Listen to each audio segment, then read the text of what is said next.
Matt, real quick. Yeah. We're already live, pal. Oh, never mind then. Wait. There's like three. Never mind. We'll figure it out. Wait. I think right. Wait, it's spinning. All right, I think we're live. I think that did it. Right. Write it down and ask me later, Kev. I don't think it. We're just texting. It's something that you can't talk about on the air. We're just right. go with it. Write it down and then ask me when we're done recording. Text. At that time, it'll be too late. It was about the reads. Oh, okay. What, Manscaped? So we'll just wing it. Shave your balls. Happy Valentine's Day. What do you need to know? No, I printed 3 of them out. Kevin came prepared tonight. So we are in Valentine's Day Lawnmower 3.0 read. Oh. What about we're not Super Bowls yet? No, I don't think so. Tony, are we at Super Bowls yet? Super Bowls? What does that mean? Is that some sort of reference to something? Yeah, it's a Super Bowl read. Oh, what's a Super Bowl? No, I didn't get a Super Bowl read yet. Yeah, you did. Kevin got it before you. What the fuck? How did I get it? I don't get anything. Matt done fucked up. Wait, in your 5,000 pages of notes, you don't have the Manscaped Super Bowls read? I'll read it. Refined cologne, copy, and talking points. Well, look, I'm sure we can wing it. It's not our first rodeo. I'll read the shit out of this read. Baby. All right, well, it's episode 517. Sparks will fly at the Bomb Fest. We got ourselves, if you have been with us since like day one. Yes. If you're an old school women's wrestling creep like Tony Z. Right here. You have this like burnt DVR CD of Kayla Sparks matches that he brought for like a roll of nickels. Really? I think it was more than that, but all right. I don't know. I think it's funny. I read an article about DVDs the other day. Ooh. Now people are still buying them because they're collectors. Yes. But it's like a lost art, the DVD world. Anyway, Kayla Sparks. We talked about her way at the beginning. I think there's even a watch along out there somewhere. No, yeah, maybe. You know, we kind of cut a lot of the old dead weight. Yeah, we cut the cancer out. Yes, not the watch along, but people involved in the watch along.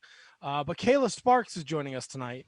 This was Tony's big, super surprise that didn't spoil their appearance on our 9th anniversary show because Tony forgot to tell the most popular guest that's ever been on this podcast in 9 years. He managed to rack up 7 appearances in 6 weeks, Miko. But this was Kayla Sparks. So Kayla joins us tonight.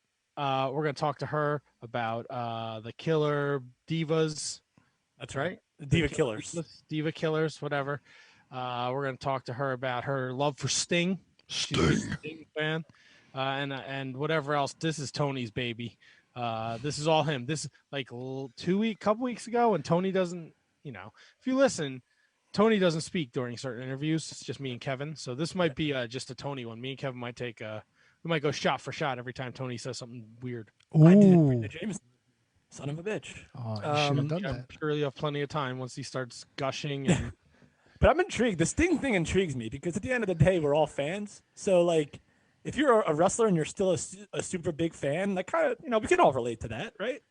Absolutely. I'm just going to see how many all righties and miladies I could get in there tonight just to, make Matt happy. Oh, the My Lady is a good one. Milady? Milady. Thank you for joining us. Lady. Oh, brother. Huge news today. The WWE Network jumping over to Peacock. Big news. Slam dunk, because I've been jonesing for The Office. And one day I'm going to finish watching 2001 of the WWE. So I have to continue. It's so funny. I have like 6 different rabbit holes of WWE Network stuff that it's like continue watching the Wrestling Classic or Raw from 2002 or WCW from 1996. It's like so ridiculous. So I'm happy, and I think it's a win-win. We'll talk about it. We will talk about it. Plus, the Hardy Party showed up on Impact. AEW had a killer show. MLW is stealing fucking Tony Z's gimmicks. New Japan, we got some new IWGP Junior Heavyweight Tag Team Champions. Ring of Honor has a brand new top 5 list across the board. And we got Kevin's top 5 lists. We got that's games. We got Kayla Sparks. That's a and real top so 5. much more. All next, episode 517 of the Shining Wizards Wrestling Podcast. The following is a presentation of the Shining Wizards Network, broadcasting live on rantiumradio.com and available on all podcast platforms and at shiningwizards.com. Follow us on social media at Wizards Podcast.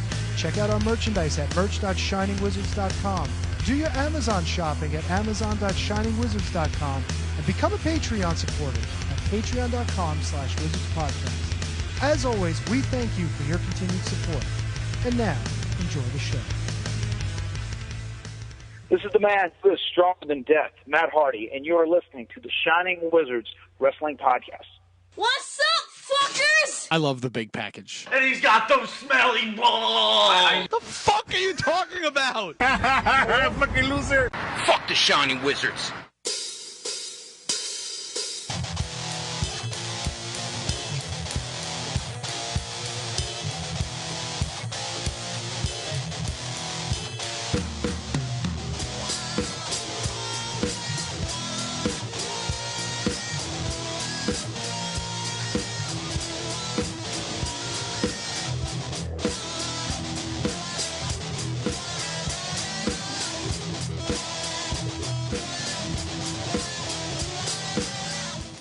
Episode 517 of the Shining Wizards, coming to you live on the rant, rantiumradio.com, coming to you live on the face space where you can see our beautiful faces. Once and forever and for always, it's Wrestling Talk. And talk about wrestling. Tony. That. Oh, and Kevin. Sorry, I saw a headline. Uh-oh. And I had to Google a music video because I don't know anything about current music. Is it Lizzo? It's Bad Bunny is going to perform the song Booker T at the Royal Rumble this weekend. Yeah, Bad Bunny, baby. Es la playa. I don't know what that is. I don't know what That's just Kevin from a just said either. Well, that's just because it's from a commercial. It's a Corona commercial. That's the only reason why I know La Playa.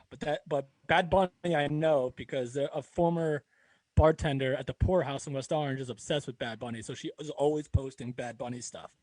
So he's like a really, really famous rapper from somewhere. So famous, He's Matt and I Latino. had no idea who it was. Yeah, I don't know. Nah, he's pretty big. Like if you had to like pick like someone that like the rest of the world knew who he was, but like we wouldn't, it's him. But you knew. Well, I only knew because of her. It's the first all Spanish language album to reach #1 in the 64-year history of the all genre chart, as well as #1 on Apple Music. So this song's in Spanish? And Booker T is in the video, I believe. How do you say? I know he's in a Bad Bunny video, so it would make sense that this would be the one. How do you Yeah, say? yeah. Can you dig it in Spanish?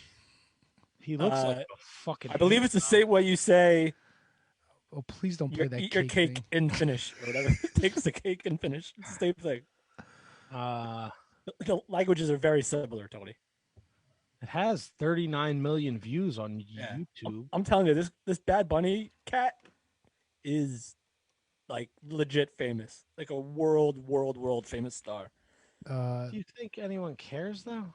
Yeah, I think so. Like, You he's would like, sign up for the WWE Network to watch Bad Bunny perform a song at the Royal Rumble? oh, it's a totally different question. You could ask me if I would sign up for the WWE Network to watch the Royal Rumble, and I'd still be questionable on. Sure, but they're bringing in Bad Bunny so he can bring in, I guess, new fans. I guess his equivalent, if you want to like date ourselves, would be like Pitbull. Remember how like famous Pitbull was without really being, and I'm not saying his music is anything like Pitbull's because I have no clue. But I'm saying like Pitbull was famous to like everyone else, but not really famous. But I think Bad Bunny is like even more famous than Pitbull was. Why can't the WWE just be a wrestling company?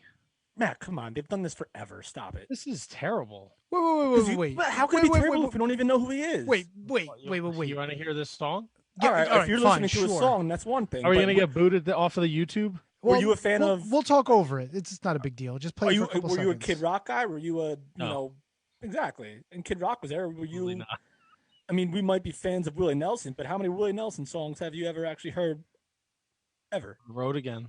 Okay, there you go. It's a great song. It's a great tune. When little Matt Bowman had no idea who fucking Willie Nelson was. Exactly. So I mean, not TLC. Actually, did TLC before? But Salt and Pepper. Were you Salt and Pepper was the biggest act in the world when LT came out. What a man! What a man! That's right.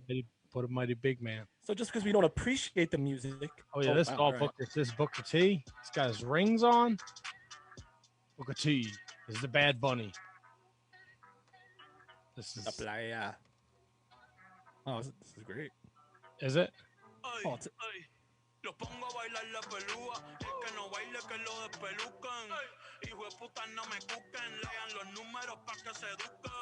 Okay, really? this is great. It ain't no Gangnam Style.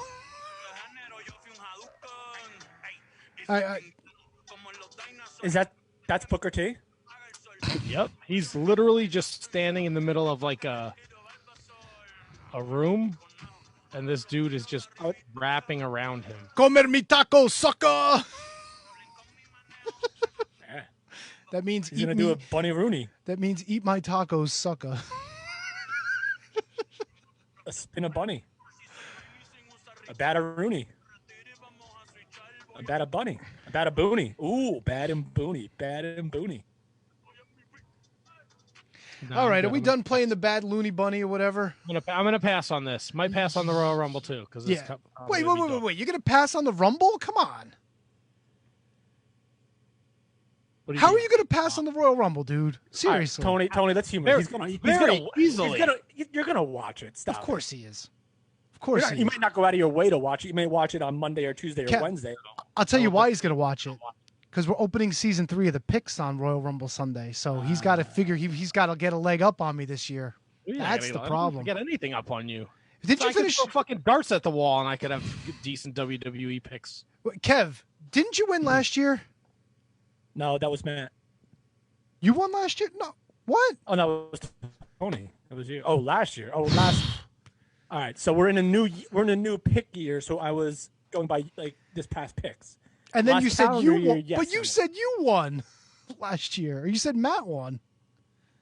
Whatever. I don't remember. I don't know which one you won. I know what you're trying to say, Tony. I've never won. I get it. But you know what? I've always been in second place. And I know what you're going to say.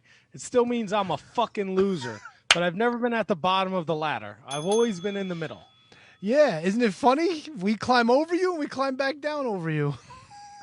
Oh, I'm hanging You are the ladder. You're not at the bottom of the ladder. You are the ladder. Who, me? Tony, if I recall, you were going to dole out our punishments today. Yeah, it's coming. It's coming. I'm saving it for later. It's all set. It's all set. Okay. I didn't know if we were trying to. That's a teaser, right? That's what we call it in the business. A teaser. Stay tuned. Tune in folks. next week, live here on the rantamradio.com, live on Facebook. Shining Wizards T Dunk, the champion, if you will be doling out the punishments for myself and second place champion. Second place champion. You know what second place means? You're the first loser. I will give the WWE credit. It doesn't seem like the Royal Rumble winner is clear and cut this year. No, definitely not. This one is like, I don't know what they're going to do with it. But I don't care about the women's. Like, I can't sit through, because I think if it's last year is any indication, it's probably going to be terrible, because they do a lot of laying around. Who won last year? Women do. Who? Charlotte. Oh, that's right. And then she challenged what's-her-nuts for the NXT title, Rhea Ripley. Oh my God! Yeah, thanks for bringing up that memory. That was. You asked the question, Tony. You said who won last year. Because I honestly and then you forgot. went on and said, and then she challenged Rhea Ripley from NXT, and then you thanked Matt for bringing up the memory that you brought up. Okay. Well, I honestly didn't remember, and then when Matt mentioned her name, all the bad memories started coming back. So. That was a great feud. I enjoyed that. Me, not so much. Corporate at the time. I was still very corporate. So. Well, of course you were. I mean, it's the women's Royal Rumble hasn't always been terrible. I liked when Becky Lynch won. That was some pretty cool storytelling, wasn't it? What was her name? Wasn't Lana the one that got hurt? She got jumped, and Becky kind of hobbled out and said, "Give me the spot." And Finley's like, "There you go." Yeah, it was something like that. That was pretty cool. I enjoyed that Rumble. That was where Edge came back, right? No, Edge came back last year. I thought Edge came back in 2019 Rumble. No, 2020. No. Oh, 2020 Rumble. Oh my God, I forgot that Rumble was live in front of an audience.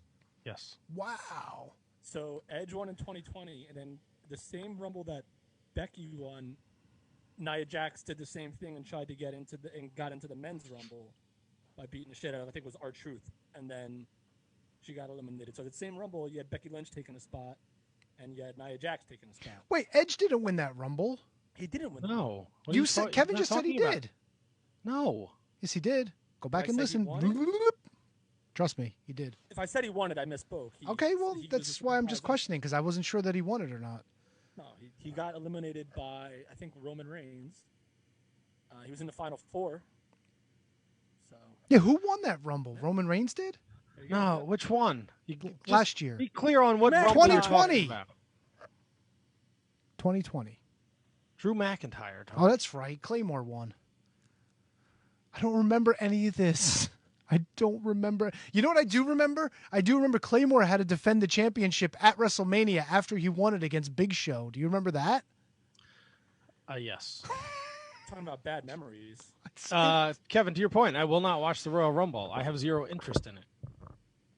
You won't watch it at all. That's so No. bad. I go on fucking Twitter. I'll see what I need to see. Sit through a fucking hour of garbage. Terrible spots. Kofi using a fucking chair to hop around the Thunderdome. I don't give a shit about that. What am I, 7? Oh, come on, dude. That's the Kofi No, spot. It's fucking No, that dumb. joke's It's the sharp. same thing every year. There's nothing new and original. See, my thought was Yeah, do the Royal Rumble simultaneously like you did Money in the Bank. So you want him to do like a cinematic Royal Rumble? No, not necessarily. Do 2 rings like you do for War Games. Have the men's in one ring, the women's in the other ring. Start them off with 2 and 2, and then every minute a man comes out, a woman comes out, a man comes out, a woman comes out. Keep it moving. And then eventually you have like that little teaser thing like, oh, 2 people hit the ropes at the same time and they collided into each other. Now they're just giving each other a stare down.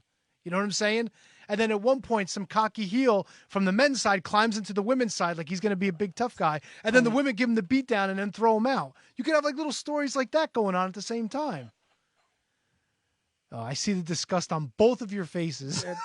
Can I just comment on how Yeah, comment. Go ahead. that is the dumbest thing I've ever heard in my entire life. Okay, that's a comment. Matt, you had something to Absolute say? Most ridiculous dumb No, statement.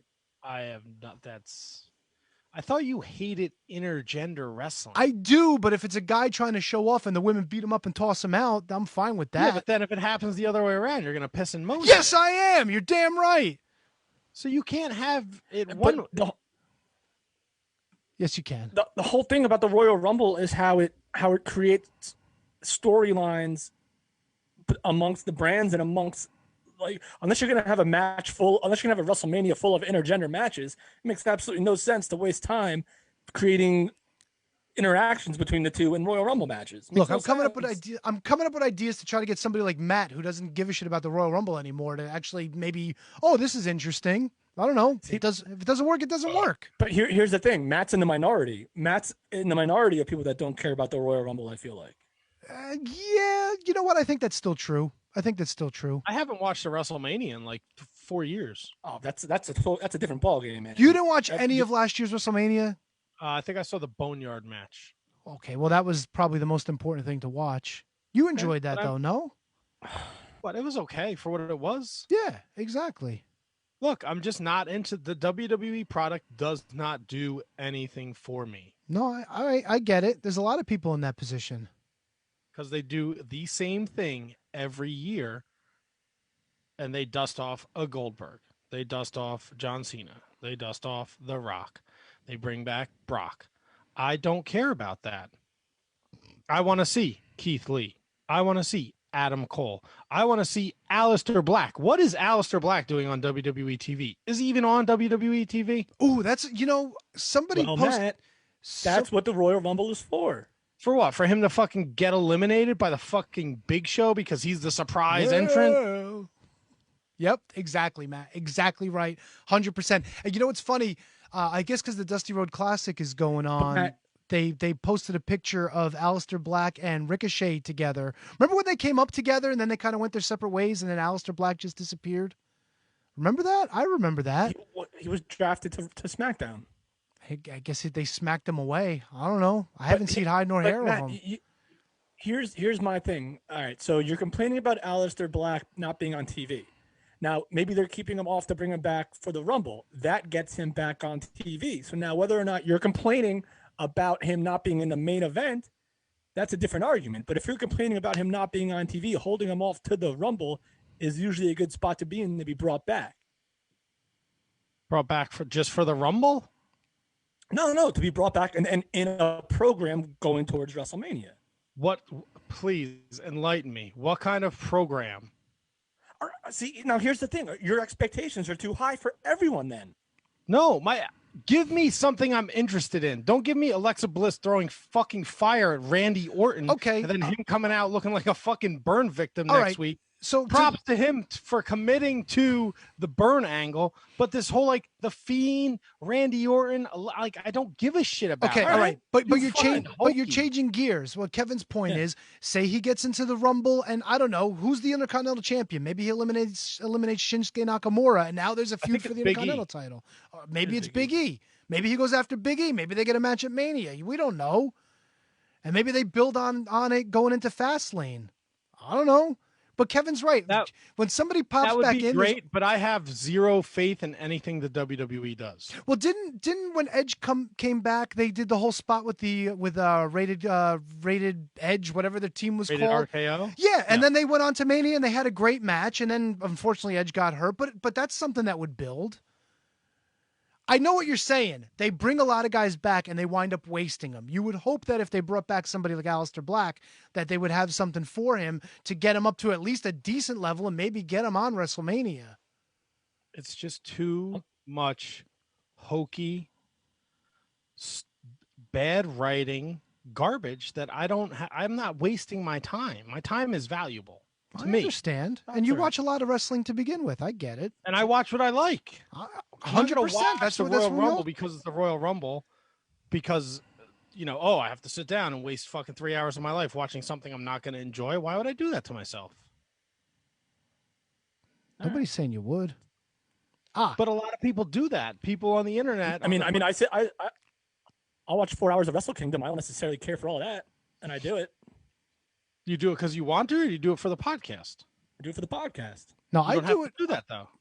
I mean, I watch it probably 50-50 for the podcast, but because I enjoy it, I admit Wrestle Kingdom was a bad example because I actually do enjoy Wrestle Kingdom most of the time, and it kind of reinvigorates my love for New Japan. That kind of just goes away after that anyway. So, I mean, it's for the podcast, and also because I know that you have a very strong opinion of New Japan and how much you like it. So usually I just end up talking about it and you guys just sit there and look at me. Oh, come on, dude. Like when you're talking about Road to Takahashi's house, I don't really care about that. But when you're talking about Wrestle Kingdom or the G1, I'm in on that stuff. You know I watch it. Don't you laugh at me. You love the Road to Takahashi's house. I wish I knew where it was. I'd go visit him. It's right next to Wrestle House. Probably. But seriously, like there's stuff like when Matt's like, I don't blame Matt at all. I don't blame Matt at all. I don't watch WWE. Yeah, but when Matt's now, like, I don't. Matt's like week 15 of like the Road to the mask wearing square. I'm like, I really don't care about that. But Wrestle Kingdom's coming up. Yeah, man, I want to follow the stories. I'm getting in on that. That's awesome to me. I can easily read the Royal Rumble results and bullshit my way through a podcast about it. Well, of course. Yeah. There's a shocker, people. I guess it's still nostalgic for me that the Royal Rumble will always have. And part of it is because it's the only thing about, despite in itself how some of the things never change, like the Kofi stuff, which completely jumped the shark and all that stuff. I could do without all that, Matt. Absolutely all that. But part of the appeal of the Royal Rumble to me, and probably to a lot of fans that probably only come back for the Royal Rumble, is that for one night, it is something different from everything else you see during the year in terms of the actual match. So I think that's why, and listen, don't get me wrong, I'm not going to say that the booking is going to be fantastic. It probably won't. Won't. WrestleMania is probably going to be goofy as hell. So I just want you to know that there's people in the chat room that kind of dig the idea of simultaneous Royal Rumbles. So huzzah to both of you. To who? The two people that like the idea? Look, man, your idea may sound great on paper. Just go watch a fucking World War III. There's 3 rings there. No, the cameras can't keep track of anything. Yeah. The commentators don't know what the fuck is going on. You're also talking about WCW production, dude. Come on. WCW had pretty decent production. Okay? Decent. It's Okay, too much. decent. There's too much going on. What are you gonna do? Split screen? No. But look, World War III is 60 people starting. Royal Rumble is a person every minute, a person every 2 minutes. So you constantly have movement going in, coming out, and all that nonsense. You're never going to have 60 people at the same time in a Royal Rumble. You're just not. You don't know that unless everybody gets in there at the same time. All right, one at a time. There's no point there's no point. I'm sorry. There's no point. I think my internet's a little behind. There's no point in having 2 Royal Rumbles at the same time if a very few of the stories are actually going to intertwine. Just makes no sense. Because then what if you have a story on the men's side? What are you going to cut? You say you have Aleister Black and Big E going at it on the one side to set up the WrestleMania feud. What are you going to cut to Lacey Evans eliminating Shotzi Blackheart? What are you going to do? Like, it just does. It just wouldn't work. Like, in theory, Tony, it's not the worst idea. Like in an imaginational bubble world, yes. But realistically, it can never, ever happen. And to be fair, I get all unless, sorry, Kev. Unless we're fighting for this. Kevin's very choppy. Very choppy? What does he have his shoes off? See if he comes back. Good.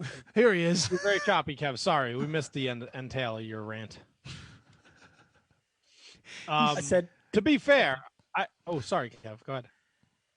This is not going to work. Oh no. Let me anyway, it would make no sense unless they were all fighting for the same thing. It was 2 Royal Rumbles, men and women, and they're all fighting for the same thing. That's it. Like if they were fighting for like a package of English muffins, then it would make sense. Who wouldn't fight for a package of English muffins? Come on, a little toasty, little butter in the nooks and crannies. That's good stuff. Now, to be fair, I don't watch WWE. I see all the clips on the social media. SmackDown is clearly 1,000 times better than Monday Night Raw. And the Roman Reigns stuff is really good from what I've seen, but I still have no interest to sit down and watch. Now let me ask you. Raw, 2 hours of the smack face. Bayley and Sasha Banks are still on SmackDown as well, right? Yeah, but Sasha Banks, I think, is going after Carmella. But is Carmella on SmackDown? But they're all there, right? Like, that was the big story of the past year. Like, they were always consistently feuding and working. Bayley is now in a feud with Bianca Belair. But they're on SmackDown. And Sasha Banks yes. is in Okay. All 4 of them are on SmackDown. They did an obstacle course the other night. Ooh, tell me about the obstacle course, please. I'm begging you. Bianca Belair carried Otis. That's all I saw. This actually might be a good time for me to try to restart my computer to get better internet connection so I'm not choppy. If you're going to talk about a Bianca Belair obstacle course. Look, our guest should be calling in momentarily. Oh, she's in the queue whenever we're ready, so. Oh, she's in the queue? Of course. Because there's this superstar spectacle India special is tomorrow morning too. This sounds awesome. I agree with Tony. Fucking douchebag. I agree with Tony. Don't you dare call agree with Tony. How dare you? This sounds amazing. Dude, I've been going back and watching the Ring Ka King stuff with WWE running this stuff. It's going to be awesome. I can't get you to watch The Road to New Beginnings, but you're watching fucking Ring Ka King. Hey, I watched both nights of Wrestle Kingdom and New Year's Dash. That's got to count for something. Yeah. It does. And you watch fucking Ring Ka King. You'll be watching this dog shit at 7:30 tomorrow morning. 9:30. Shout out to Sanjay. Ring Ka King was genius. Hey, Ring Ka King had Scott Steiner. How could you go wrong with that? So did NWA Power, and both of them are out of fucking business. Oh, come on. NWA's coming back. You wait. You just wait. Don't you laugh at the NWA. How dare you insult things that I like in wrestling? How dare you? All right, what do you got? Finger cuffs? You gonna pop her up? Wow, you guys are awful. I want to know if Kayla Sparks is gonna watch. About Ring Ka King. How am I awful? I want to know if Kayla Sparks is gonna watch the fucking Royal Rumble. Really? Yeah. I think she's still queuing up. It takes a second. Queuing up. There we go. Hey guys. Hi, Kayla. How you guys doing? Good. How are you? Good. Are you gonna watch the fucking Royal Rumble this weekend? I will. I've been following wrestling. I haven't been following it lately, but yeah, I'll have to check it out. Is it like a nostalgia thing? Like you like the Yeah. Royal Rumble? Okay, that's Yeah. fair. We were just having a conversation. I will not be watching the Oh. Royal Rumble. Yeah. Matt's a curmudgeon. Matt doesn't like anything WWE has to offer anymore. You are a curmudgeon. And then you have the nerve to yell at me about what I watch and don't watch. How dare you? I'm still upset. Ladies and gentlemen, in case you're living under a rock, this is, and Kevin just left. Goodbye, Kevin. Welcome to the show right now. A legend amongst the Shining Wizards and a favorite of mine.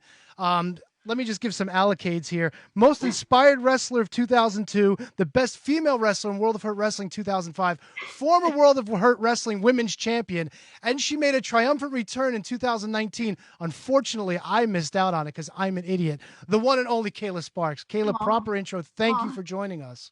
Thanks so much, Tony. Thank you, guys. Thanks, Matt. You're welcome. Thanks for joining us. Sorry you missed out on our 9-year anniversary extravaganza. Oh, no. You would have been the other guest of Tony's who didn't ruin his surprise, so it would have been nice. Hey, I like I'm Miko. sorry I missed it. No, it's fine. It's great to have you here now. I just want to, before we get into anything with your career, these guys have been pestering me. We want to know about Kayla Sparks. I'm going to drop some knowledge on you guys right now.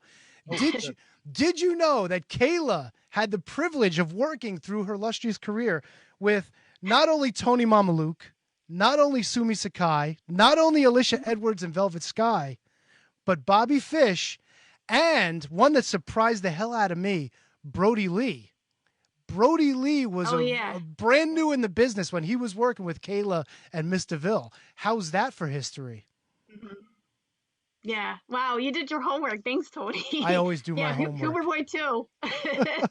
Rest in peace. No, absolutely. Real quick, what was it like to work with Brody? I feel really bad. His family, I wrestled with his wife, Amanda. Really? Well, she went by Sydney back then. Okay, that was her. Yeah. All right, yep. little she things. used to wrestle back in the day.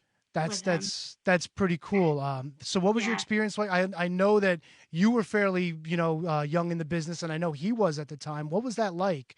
Any Oh, it was so fun back then. Like, I know I was only 13 when I started, which is crazy. My parents were really, yeah, I know it was pretty young to be in wrestling, but my parents weren't that crazy about it. But I saw there was a commercial on TV and it says, "Do you want to be a pro wrestler?" And I saw that with my mom, and I'm like, yes, that's what I want to do. I knew it since I was 3 years old that I wanted to be a pro wrestler. So wait, hold on, 13? 13, yeah. I know, it's crazy because like nowadays you need like permission slips, like you have to be like 18 or to start. But yeah, things are different back then. But it's not that long ago. I mean, well, it was 2002 when I started. Fucking 13 in 2002? Yeah, oh my God, I know. I'm done. Time flies by. Well, Matt, you're like a baby. What are we doing? I know it. If we remember correctly, when we did that, now I'm an old fart. I'm 32. Well, if you're an old fart, you're among a bunch of fucking fossils. Yeah, pretty much. But if you remember that Jersey All Pro thing, Matt, we had to sign a waiver, and I think Jay Lethal actually was the only way he could be there. It was if his parents signed for him because he wasn't 18 at the time either. Wow. No, but there's a big difference between being like 17 and being 13. She's just getting like her girl parts. Like she should be doing girl stuff. I know. I was basically like going into high school. Yeah, that was, and it, you know what? It was a lot of fun. And I felt, I started wrestling. It was a place called 24/7 Wrestling. And there were 2 trainers there, Chip Stetson and Travis Entombed. And they were really great there because they were really about like safety.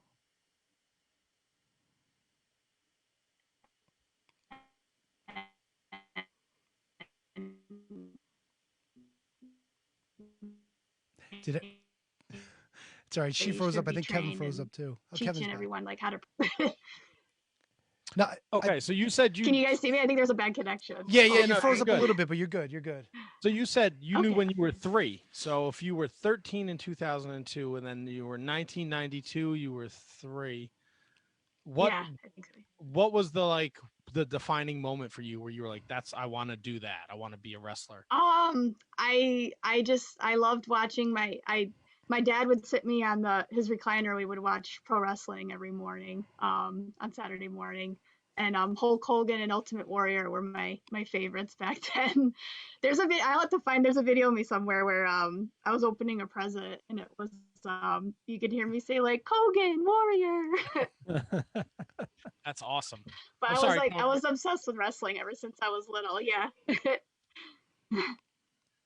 But yeah, those were the days. I just always knew like, and we always grew up watching wrestling on TV, like we watch it as a family. And yeah, when I saw that commercial, I was like, when I was 13, I was like, that's what I want to do. And I just always knew I wanted to do it. So when you first started, who were your influences at that point? Like I know that recently, the picture was going around with you and Sting was your inspiration. But when you first started, I can't help but notice there's like a Hardy's influence there with your gear and everything. So we're talking like a little bit on the Attitude Era. Yeah, exactly. Yeah. So who? Yeah, I loved watching like 90s wrestling was the best. Yeah. But yeah, definitely my inspirations were, I loved watching The Undertaker was my all-time favorite, Sting, obviously, and the Hardy Boys and Chyna. I really, I loved watching her because she could wrestle the guys and the girls, and she was like one of my big inspirations to like start getting into wrestling too. No, that's cool, and especially I know you mentioned Travis and you mentioned Chip, and a lot of your early work is against some of the younger guys, and you can tell like when you watch some of the older matches like from 2002, 2003, that whole like 24/7 group. I don't know if that morphed into World of Hurt or if they were associated at all, but like a lot of that they were separate. Yeah. 24/7 was like separate. And World of Hurt, they were both like local 2 companies in Schenectady, New York, and but yeah, 24/7 was my main. And then I went to World of Hurt, and because I was the only girl at the time at 24/7, so all I could wrestle was guys, which was cool because it taught you like to hold your own in the ring, and like it really builds like your character and stuff. And a lot of everyone there was awesome. It was like our little own family because everyone was like protecting each other, and it was a lot of fun. Like Brody Lee was there. Yeah. And then World of Hurt, I came, and there was only 2 other females at the time. It was Miss DeVille and Barbie. So we had a lot of matches together, and intergender matches, which were fun. That's what I was going to get into. Is this the first time that you met Miss DeVille? Because I know you guys, you're going to run parallel for a long time in your career. Yeah, we first met in World of Hurt. Yep. And you guys just hit it off right away? Yep. Yeah, we definitely hit it off. Like we have like similar personalities. Like we're fun. We're like crazy. We like like outgoing and stuff. So we came up with the idea like Diva Killers was our thing because at the time it was a lot of like the diva stuff going on in WWE. So, and we were all about wrestling and making a name for ourselves, I guess. So we kind of just like went with it. So yeah, so I mean, you guys wound up not only being partners, but of course, like you said, with only 3 of you involved in World of Hurt, you wound up being enemies a lot of the time as well. No, but I think it was cool because for the 3 of you being so young and new in the business, like you guys actually did have a lot of chemistry together, and you had the chance with the 3 of you to actually, I guess, get a feel for things, being able to work things out together, and it shows. You could tell in the matches that you guys were just getting better and better. There was one match you guys had; it was a 3-on-1, and I can't forget the gentleman's name. Danger? Yes. Yeah. That was a fun match. It was a lot of fun. It was cool. Like you could tell the story where you guys are all taking your shots and then trying to team up on them. And then, some other guys had to come in and interfere and whatnot. Of course, that always happens. Yeah. Yeah. That was really cool at the time because like we were like the 3 girls in World of Hurt, and it was the storyline buildup was really cool because it was like girl power, and like we were like, you know, he was trying to say girls don't belong in the ring and that kind of stuff. So it was really fun, that match. I remember it. The choke slams weren't fun, but we held our own. You know what? It's funny you brought that up. All right, so you're 13, you're getting into the business. What's that first bump like? Oh man, that was rough. I remember that. Yeah, that wasn't fun. So did it change your mind? Did it make you rethink like why you were getting into it? Or was it like, you know, after you shake it off, you're like, okay, I think I can handle this? Yeah, definitely shake it off. And because like I knew this is what I wanted to do. I was like, oh man, that hurts. But you know what? You get up and you do it again till, I mean, it's not something you get used to it, but yeah, the first couple bumps were definitely stings. So Matt, did you have something? How did your peers, when you were like 13, 14, like, did your friends understand like Kayla can't go to the dance because she's going to wrestle in Ontario or Syracuse? Like, what was that like for you being so young, getting to travel the road and see the countryside? You know what? That's a good question, because I did go to my prom, my junior prom, and I brought a wrestler with me. So I felt like I was like the popular, like cool girl, because I wasn't really popular in school. I'm like, yeah, I got my wrestler friend with me. So that was fun. But yeah, I did. My friends actually did go to my wrestling shows, like not the local ones, but if they were too far, they didn't go. Hey, Kitty. Yeah, it was definitely fun doing that. My friends would come to the shows and my family, and they would all support me and stuff, which was a lot of fun. But I mostly went to the going away shows with my mom. My mom came because I was young. I couldn't drive yet. So that was fun. Oh, that makes sense. Yeah, so my mom and I had fun road trips. Yeah. So what is that like when, as an independent wrestler, where you're basically depending on your family for everything, maybe to be a part of the crowd, maybe to just get you places. What is that like, especially wrestling in places where maybe your family is like half the crowd? Like what is that like for a performer? That's a good one. That actually happened where there's like sometimes there was like 3 people in the crowd, or you know, your people, which that was a lot to me. But like, yeah, it was I always put 110% when if there was like 3 people in the crowd, or like, you know, hundreds of people in the crowd. I just always gave it my all, because I loved what I did back then. So On both sides of the spectrum, on both ends, what was the least amount of people that you performed in front of, and what were the most amount of people you performed in front of? I can't remember numbers, but probably there had to be like a handful of people. Probably that was probably when it was really cold outside and no one wanted to go out or something. But the most I think I ever performed in front of, I'm trying to think, it had to be probably 2CW, and I think that was in Syracuse at the time. That was cool. I think it was at the On Center over there. Definitely wasn't ECPW. Yeah, no. Yeah, I know. We know. Tony was a trainee at the Gino Caruso School a very long time ago. Oh, really? Wow. Yes, as a matter of fact, That's awesome. I was getting out of the business when you were getting into the business. That's how long. Really? Aw. Yeah, I'm old. Well, wow. Yeah. And it was for the better, because you probably would have been a shitty professional wrestler, Tony. Who, me? I was fine. What are you talking about? I don't like this. I don't like the fact that Matt's picking on me tonight. I don't like your gimmick, man. You don't like my gimmick. You don't like better it? than that. No, you were better than that. Yeah, but it's your first gimmick. I mean, what are you going to do? You got settled with the Countess. You were in the Army of Darkness. Listen, it was terrible.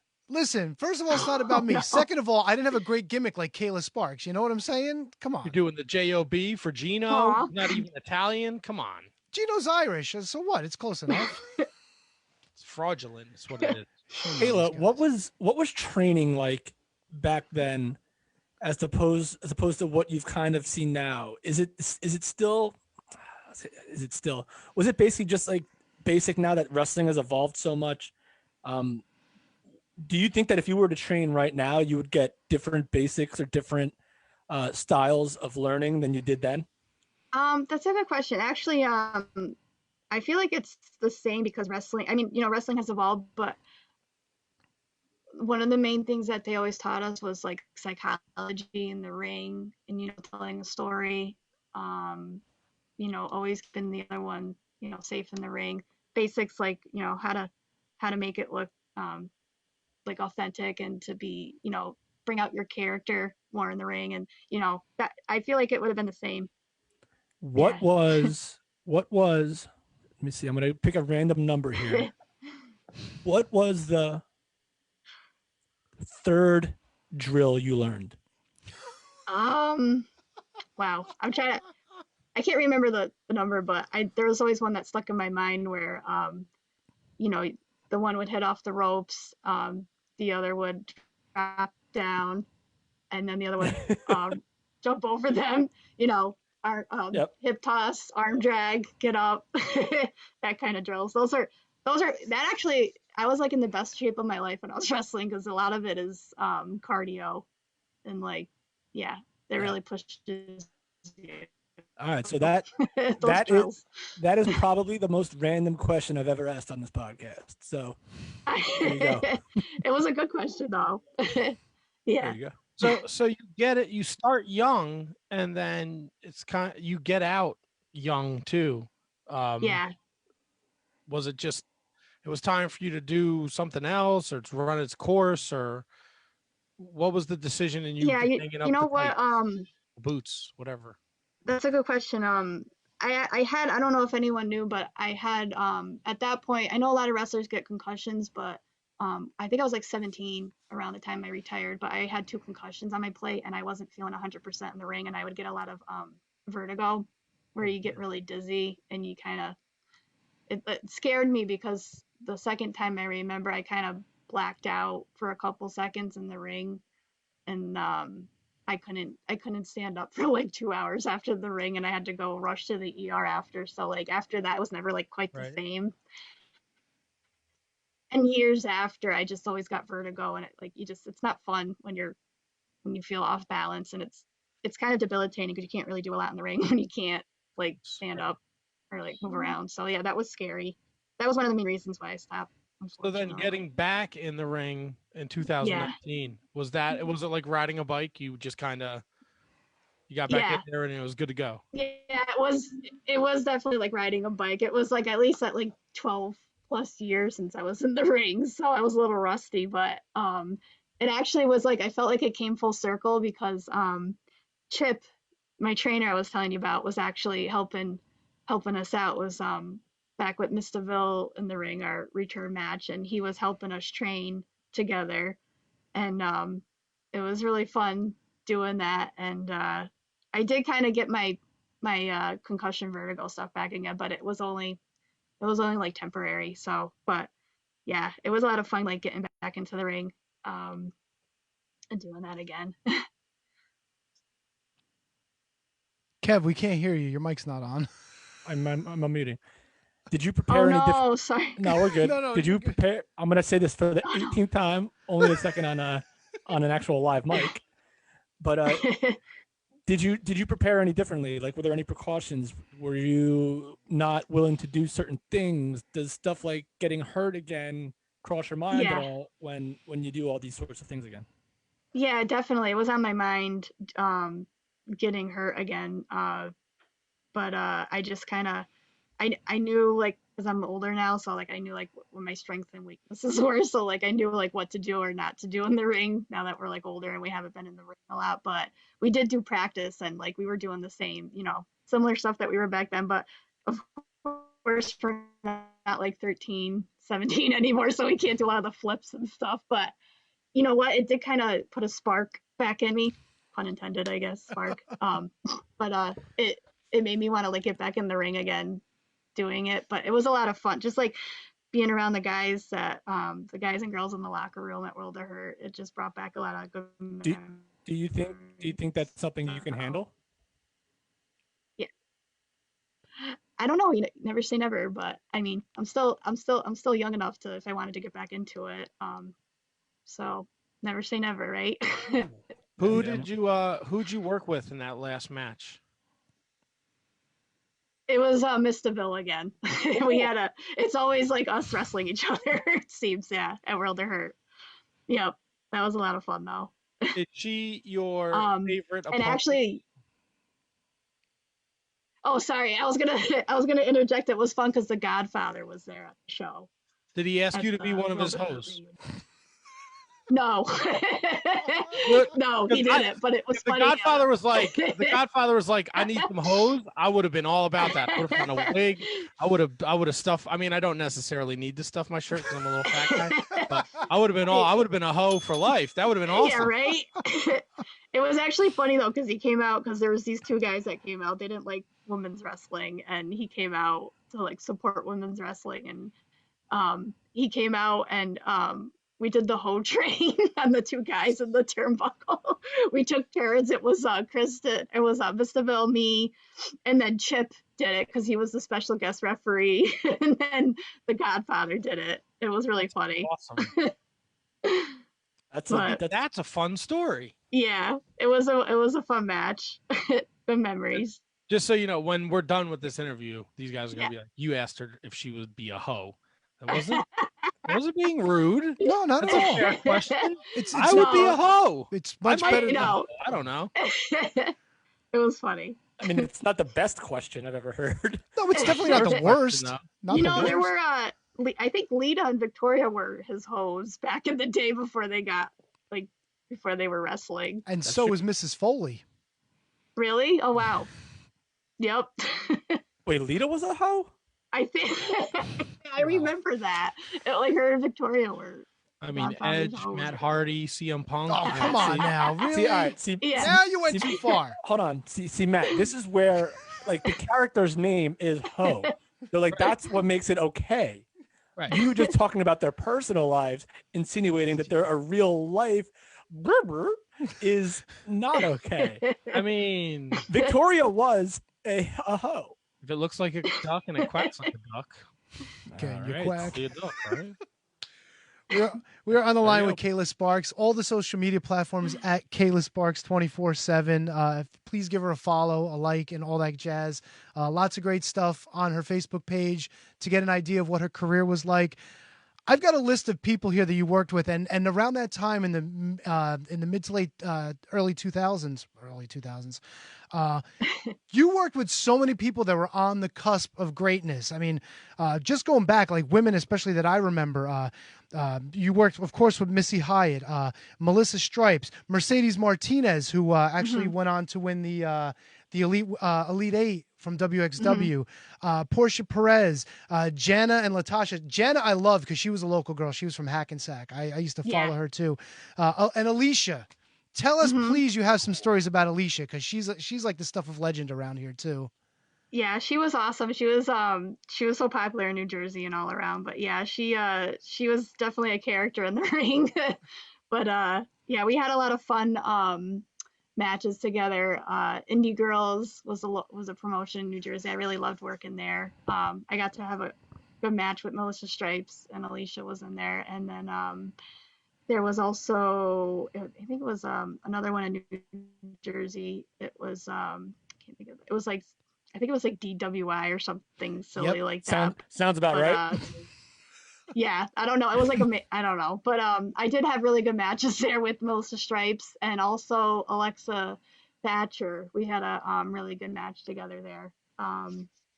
Yeah, I remember that because there was a big spot we did in the match. Like I remember that because we were all like really young at the time, and we liked to do. I felt like it was cool to be in the ring with women that had like the same like outlook on wrestling and stuff. So like we did a lot in the ring. I remember during that match we did like a triple suplex off the top rope, and I remember that was like the biggest bump I ever did in the ring, and it was thank God we were okay in the ring. But yeah, I had a lot of fun. Alicia, Melissa Stripes, Mercedes Martinez was actually a mentor in the locker room. She was like the Undertaker, I felt like back then for the women, because she held her own. She was awesome in the ring. She definitely knew what she was doing. I'm just really proud of her because like she finally made it to WWE, and I'm really proud of her as well as everyone else. She always she always gave really good like feedback. She was just really honest, and there was just someone I always looked up to when I was back then, because it's good to have people like that Of course, in the locker room that care. and Tony, I'm going to cut you off because we got people in the watching on the Facebook. Sarah Simmons, she wants Kayla to tell them about our trip to Weedsport. Oh boy, that's my sister. Hey, Sarah. Hi, Sister Sarah. That's a funny story.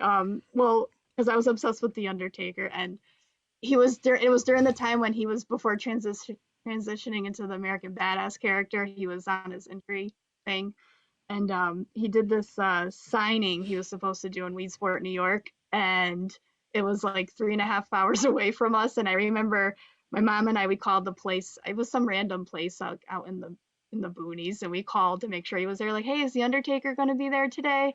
And they're like, yeah, he's going to be here. So we get there, and there's like horse poop everywhere. It's like out in the middle of nowhere. Nice. And we drive up to the place, and we're like, hey, is the Undertaker here? They're like, no, his monster truck's here. Oh, it's just as good. I'm like, his monster truck. I was just so I don't know how that happened, and I was just like, no, this can't be. I was just so like distraught. So we were driving off, and my mom saw this another person that she thought worked there, and she's like, she rolled down the window and she's like, hey, do you know where the Undertaker is? We heard he was here today. And the guy had like this big heavy accent. He's like, yeah, if you go down the street to the funeral parlor, that's where he is. He thought we meant like a real Undertaker because we were out. Yeah. But yeah, it's a funny story. It wasn't funny at the time, but. So you didn't get to meet the Undertaker? Huh? No, I didn't get to meet the Undertaker, but I met Sting. I saw that. Like a highlight. I saw that because then it was like a video, and he posted it, right? Of you. You had the red and the red and the black face paint on. Not my favorite Sting. I'm not. Yeah. No, not Wolfpack for life. Don't Wolfpack for life, Kevin. Come on. Surfer Sting. That's Wolfpack. He was Wolfpack. I know, Sting. But he's not the best Sting. Wolfpack, yep. I know. Yeah, but you both. I love Wolfpack Sting. The Crow Sting, yeah, and the Wolfpack Sting. Yeah, that was such a shocker because I didn't know he was gonna do that. And I was standing in line, and his bodyguard like, yeah, right. I thought it was just a prank, and then he when I got to the front, I see the guy with the camera, and he's like, hey, you're on Sting's Instagram. I was just so excited. I was like totally fangirling. That was really awesome. How long did it take you to do the makeup? Actually, probably like a half hour. That's not bad. A half hour is not bad. No. Oh. Yeah.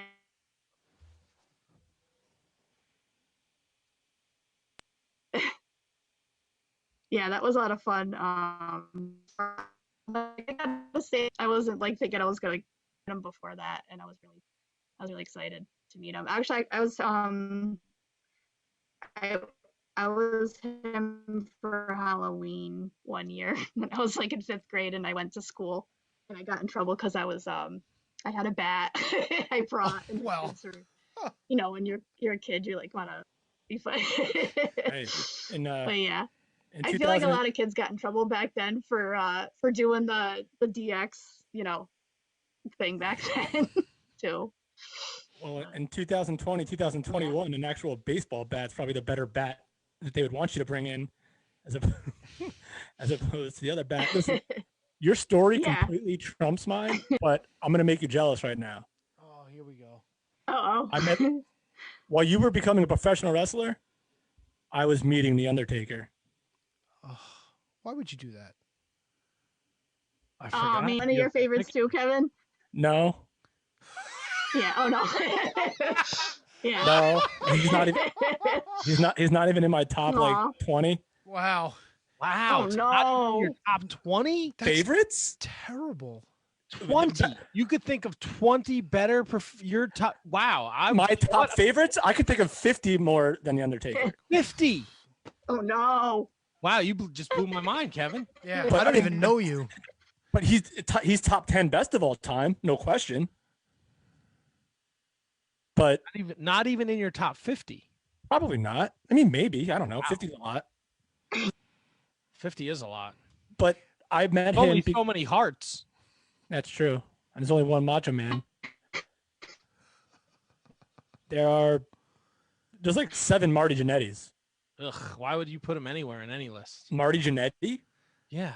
Over the Undertaker. He's top favorite. He's top 10. Jannetty, absolutely. Who was the person you shared a locker room with where you were just starstruck? Where you were like, oh my God, I can't believe I'm in the same locker room with probably Marty Jannetty. He's a ghoul, that Marty Jannetty. No, I didn't. I wasn't lucky enough to be locker room.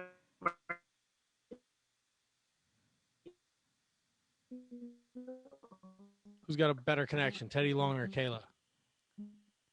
Probably Kayla, although it's close. So? Yeah, I think so. We're missing it I all. was in the locker room with.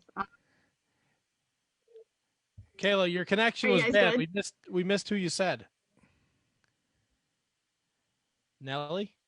It was Nelly. Oh my God, it was Nelly. Kayla's frozen in time. That's right. Forever. She's stuck there. It's an interesting still. Matt, you know what's so funny? I was listening to something today where wait, Kayla, can you hear us? Is she back? She's frozen. She's frozen. That's all right. We'll get her back. Come on, Elsa, what are you doing? Let it go. Let it go. Let it go. That might be our new whoa. All right. Well, while Kayla figures out her connection, you said you were listening to something, Kevin? And it was a podcast or it was a radio show. And the only time this person's cats went into the room where they record was when they record. Like they keep him out. The cat never goes in the room at all, like during the day. Like, but whenever this person sets up, I forget who it was. This is killing me, but it 100% happened every single time. Oh, it was the fucking major guys, and it was someone that was on live with them. Never goes into the room, and all of a sudden, once she sets up to record, cats come in. It's like a weird enigma that they have, or enigmas. People don't have enigmas. You are an enigma. I am the enigma. You are the enigma. See, now look, this is getting interesting here now because it looks like Miss DeVille joined the Facebook Live group. Ooh, right, Kristen DeVille. Is that I'm shouting it out? She's watching live, and now we lost Kayla Sparks. Jannetty over Taker. That's it. I'm done. Kevin, you are pissing off Miss DeVille. Who? Miss DeVille. All right, listen. It's not. I don't think Jannetty's better than Taker. I just enjoyed Jannetty. I'm third. Jannetty was first. Really? It's like I don't even know. I can name you 10 people off the top of my head right now that I like better than the Undertaker. Okay, all right. Wait a minute. If we're gonna do this, we're gonna do this right. All right. So, is this Kevin's top 10? The obvious ones: Bret Hart, Owen Hart, British Bulldog, Jimmy Evil Neidhart, Brian Pillman. Really? I'm a Hart guy. I have this. No, but Jimmy Anvil like by himself. I have a Canadian flag behind me. Like I'm obsessed with Canada. I get it. Look, I love the Hart Foundation, but I would never put Jim the Anvil solo above, I don't know, anybody. I'm not saying none of these people that I'm saying are better than the Undertaker. These are just Tito Santana, Marty Jannetty. You're talking Tony's language. Macho Man, Randy Savage, obviously. I'm not going to say him.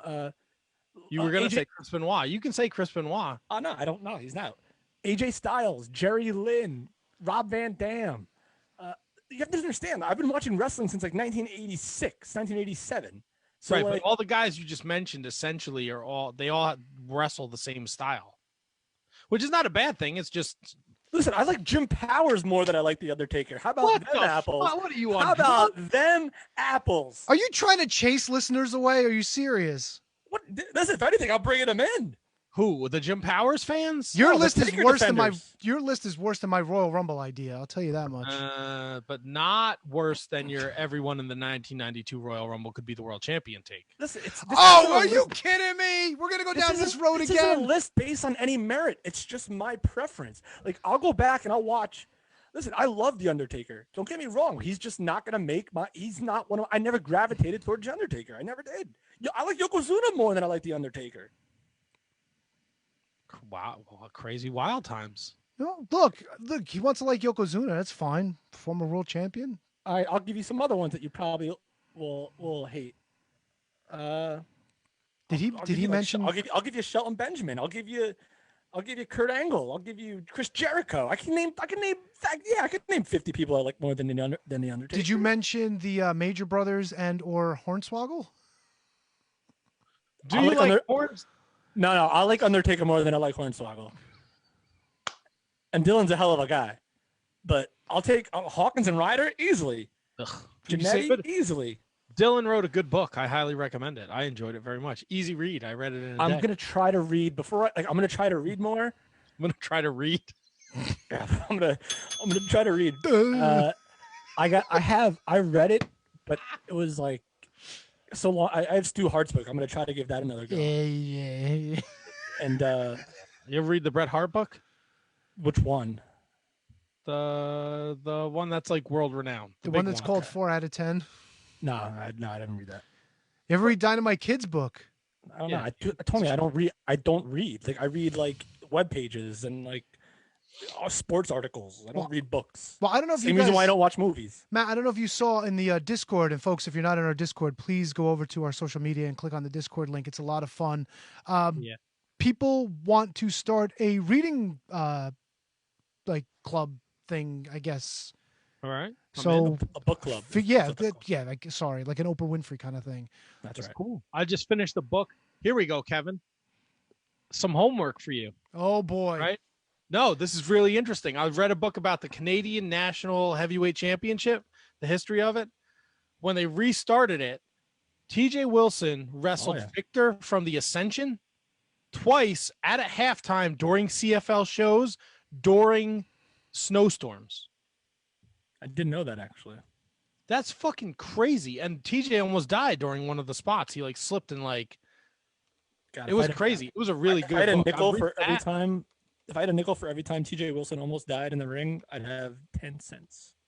I'm reading that, and then I'm reading the Scott Norton book too. See, that's a book I can get behind. I like Scott Norton more than I like The Undertaker. All right. Now you're just talking silly. No, I'm not. The NWO, every single member of the NWO, boom, I like more than No, not every single member. Every single one. Even Horace Hogan. Ooh, that's a good one. That's good. All right, so not Horace Hogan. Virgil. Vincent? Yeah, Virgil, really? I said Virgil. Didn't I say Virgil already? Virgil, when I was a kid, when he busted away from DiBiase, Virgil was like one of my like top favorite guys. It was awesome. It was awesome. Did we talk about Virgil's ad for Cameo on Twitter last week? Did we forget to mention that? We didn't talk about his balls being out. You know that was 100% of work, right? You know he did that on purpose. Of course. Sure. Wait, is Kayla gone, by the way? She's trying to get back. We're working on it. It's okay. Things are moving behind the scenes, but go ahead. God, Virgil. Go ahead, talk more about Virgil's balls. No thanks. Why? It's genius if you think about it. Kept him in the news, right? People were talking about Virgil all day on Twitter. He was trending, for God's sakes. Kept him in the news and kept him in the nudes. And I bet you sold a fuck ton of cameos. I wouldn't doubt it. They're probably like fucking $7. People are like, "Oh, this is great to send to my friends." Like when I fucking traded, I traded a basket of onion peels for 3 8x10s and I gave them to people for Christmas. I have one of those 8x10s. You gave it to me. I worked at Applebee's. Yeah, I forgot that. I forgot that cameos you're sending to other people. So yeah, that would be a tremendous gift, by the way. Yeah, he was like, "Oh, let me get some of them onion peels," and I was like, "Yeah, let me get 3 8x10s, Virgil." And I was like, "I'll give you some of that extra horseradish sauce," and he was on his way. He couldn't have been happier. Kayla, did you ever... Sorry about that, guys. No, it's cool. Did you ever trade autographed pictures for onion peels? No. I'd have to say Kayla Sparks better than Virgil. Just saying. Oh, Kayla Sparks better than Matt. Kayla Sparks better than The Undertaker? Yeah, I'd have to give that a thumbs up. Come on. Someone in the chat wants to know, even though you didn't get to meet The Undertaker, Kayla, did you at least take a picture of the monster truck? No, I didn't. Oh. I was too angry. I left. Oh man. I was upset. And it's gotta be like the time when we're still using like single shot, like disposable cameras or something, right? The best. I would load up on those before my ECW shows. Damn. I know. Actually, I have a sad story about that. When I met China, you couldn't take pictures with her, and my mom was taking pictures with a disposable camera, and I was so excited to go get them developed. And the lady at Kmart said, I was stupid. I was like, do you take, because my mom normally did it. I'm like, do you take the film out if it's a disposable? And she's like, yeah. So all the pictures were ruined. Oh, I just don't have good luck when I meet wrestlers. That's terrible. I have like a really muddy, ruined photo of me and Chris Candido that really annoys me. Oh, really? Aw. Yeah, it was like a disposable camera, and it didn't. I either took it to this one show and took 4 pictures. That's the show that I lost all my faith in wrestling too.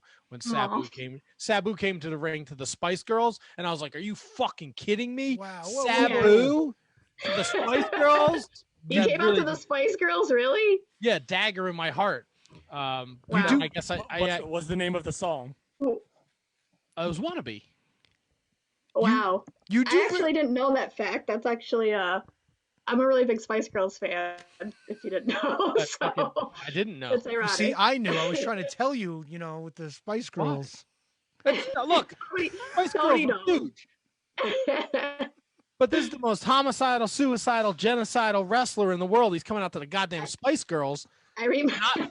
Here I am, 16 years old. I go in the basement. I do a couple lifts. Then I go up to the bathroom. I take the razor blade from the hardware store I worked at, and I'm trying to give myself the Sabu scar. And then I go to the fucking high school, and here he comes out to the goddamn Spice Girls. Destroyed me. What are you all sitting back in the chair I can't believe it's like I don't even know you guys anymore. Kevin doesn't like The Undertaker. You're carving up your body because of Sabu. It's like, my God. When have I ever... Oh, my goodness. Oh, man. All right, so Kayla, we got cut off before. Share sorry. your moment where you couldn't speak or you were just over the moon about sharing the locker room with somebody. Yeah. I've been in the locker room with awesome people, like all the names you mentioned before, but I guess I was really shocked to be in the same locker room with the Godfather just because I grew up watching, the Attitude Era, so that was really cool. And to be in the ring with him, to have a little spot with him was cool. So now you also got to share the ring with Amy Lee and Luna Vachon. Oh boy. Yep. And I think that is super cool. Yeah. Well, I'll let Kayla tell the story.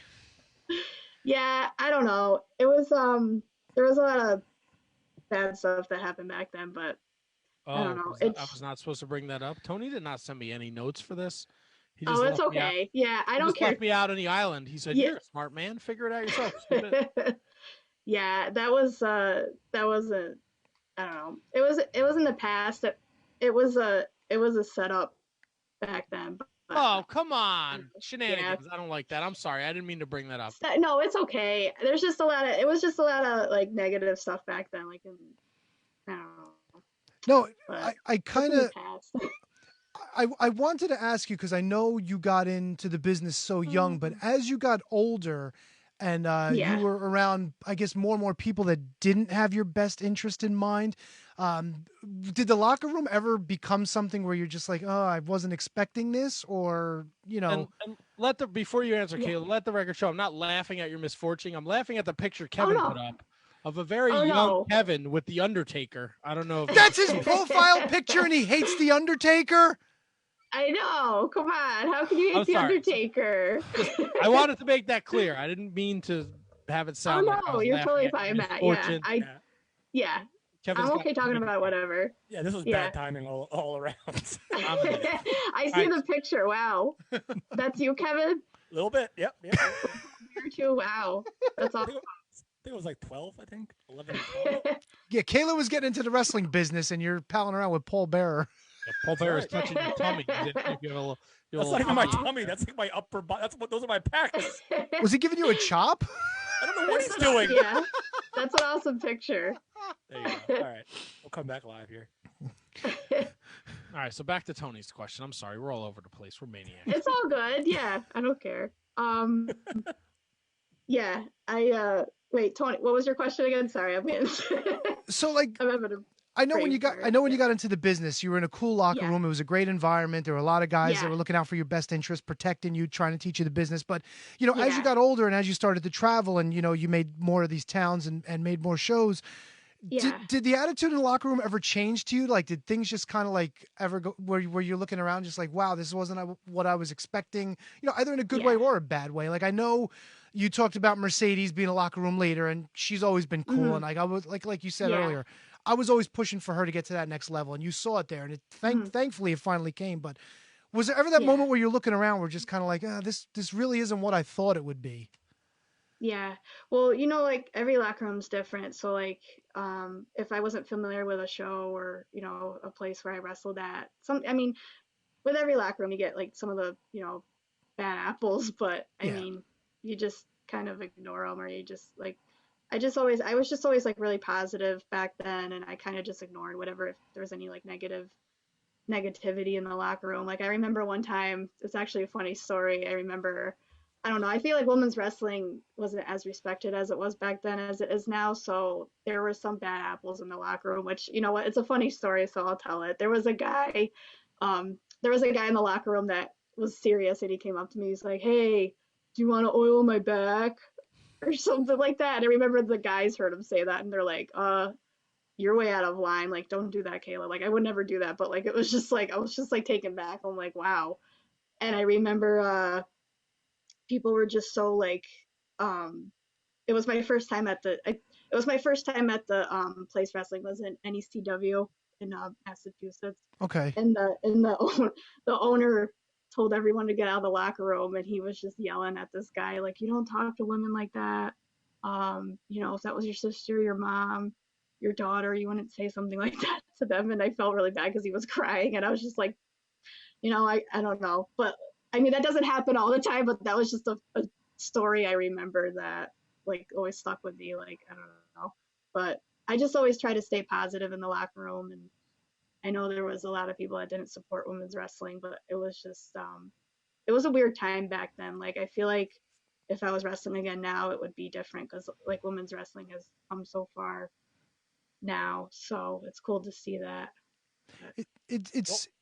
Tony, I'm sorry. What would your objectives be if you were ever to come back into the ring?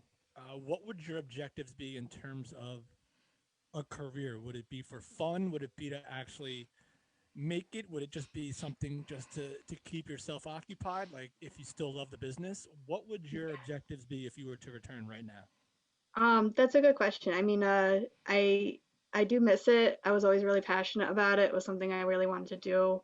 But I mean, it would if I was going to get into it, it would probably be for fun. It would be to do like a reunion show. But like, if I was really going to get into it, I would be serious about it and really it's been on my mind, ever since I did that show last year. But if I was going to get into it, I would want to give it my all. And what about other roles in the independent wrestling business? What about doing other things other than wrestling if you necessarily weren't able to give it 100%, or if you weren't able to be 100% physically? Yeah. What other roles would you have in mind for yourself? I mean, if the offer ever came up, I would always take it. But yeah, I know what you mean, like a manager role, or like somewhere behind the scenes, like with that kind of stuff. That would be cool. But I don't know, never say never, I guess. Of course. And like, I'm talking like you're like a lot older than you are. You're like 5 years younger than me. So like, you're completely, you're still able to do it. I was just in terms of like your actual physical health. You want to do it. Yeah. So. Yeah, definitely. If I was gonna get back into it, I'm trying to get into better shape. So like, and I've been thinking about wrestling too, like since I've been doing that. But never say never, I guess. Nice. Very nice. Have you ever tried the DDP yoga? DDP yoga? No, I haven't. Awesome. This Tony Tony used to look like Uncle Fester, and then he dropped like 100 pounds. I'm not even kidding you. He dropped like 100 pounds. He looks like $1 million now. Kayla Sparks, The Experiment, Tag Team Reunion Tour 2021. Yeah, but she's also like 30 years younger than I am, you know. Who? Kayla. Oh, so you're saying, so right now, on January 25th, you're saying, Tony, you're 62 years old. 62 years young, bang! No, not 62. The DDPY yoga is very good if you're looking to try. I have been doing it for a little while now. Yeah, I've heard of it. He does a great job. Yeah. You feel good. I did 2 sessions today. I feel like $1 million. Oh, awesome. There you go. My body fucking hurts so much. Yeah.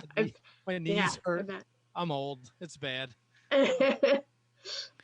All right, Tony. Tony's got questions. We hijacked the fuck out of this interview. That's all right, man. It's all good. I told Kayla it was going to be a good time, and I hope we're not disappointing you. Oh, no. I'm having fun with you guys. Now, look, I don't want to put ideas in your head. You want to get back in the ring, all for it. But if you ever think about commentary, I can help you out because I am a world-class commentator. And listen to me, I have a shitty voice, and I did commentary for 2 years. So, I learned. It's fun. I'm sure it's really fun, you guys doing the commentary. Oh no, not these idiots. These guys suck. It's all me. Oh no. I love it that this is what you decided to keep our guest on later with that question. What? I'm just moving it along. I'm just You're giving it. You put yourself over at a question. Look, I'm concerned about Kayla. She's worried about vertigo. She's worried about concussions. I'm just saying, there's life after the ring, you know. Yeah, if you listen to Tony do commentary, you will get vertigo and a concussion. That happened. Oh no. Okay, if you could ask the Undertaker one question, right now, what would it be? And hold on one second. There you go. What would it be? What would it be? I don't know, man. I mean, why are you so handsome? Yeah, right. Actually, I did used to have a crush on Undertaker when he was like a lot younger, but I know it's not a common thing for girls. Yeah, I know. Wait, like American Badass Undertaker, not like dead guy Undertaker, right? All of the above, yeah. Wait, hold on. That was weird, but I don't know. Don't pick her apart for that. No, I'm not. Just gonna. So when he was like dead guy Undertaker with like the really bad bags under his eyes, she was 3 years old, if that. She probably wasn't alive. I know. For that. I really, you know what? Because it was around the era. I liked the Ministry Taker the best. All right, see, that's a badass Taker. Yeah, right, that's a little better. I'm okay with dead guy Undertaker. He's dead. It's creepy. It is weird. Yeah. So, all right. So, what would be the question that you would ask him? I guess my question would be. Sorry, the phone's ringing. It's the Undertaker. It's the Undertaker. No, why are you talking about me? No, it would actually be. This is Teddy Long calling for the Undertaker. I would say. I guess I would ask. I know there's so much stuff I know about the Undertaker. I'm trying to think of like what to say. That's fine. It was a tough question to put you on the spot. We're all fans. I marveled in your Sting story, so I I know that was cool, right? Yeah, as a fan, because like at the end of the day, we're all fans, so it doesn't matter what we've done in the business as long as we come back at the end of the day. So put that in your back pocket. Okay. The next time we have you on, we'll ask you again. Yeah, I'll think of a good one. There you go. And if you are serious about making a comeback, you have to come back on. You can come back on anytime you want. This is an absolute blast. Yeah, thank you.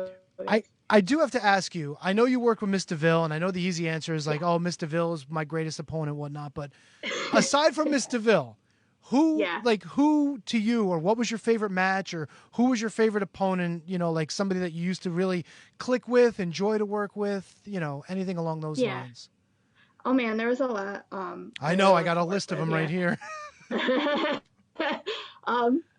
I really liked working, with Alexa, with Melissa Stripes, because we were all like around the same age, and we all had like the same, like similar passion, personalities. I did like working a lot with Mercedes Martinez and Cindy Rogers. She was really good, technical. like all around good wrestler, like Mercedes. Those were fun matches.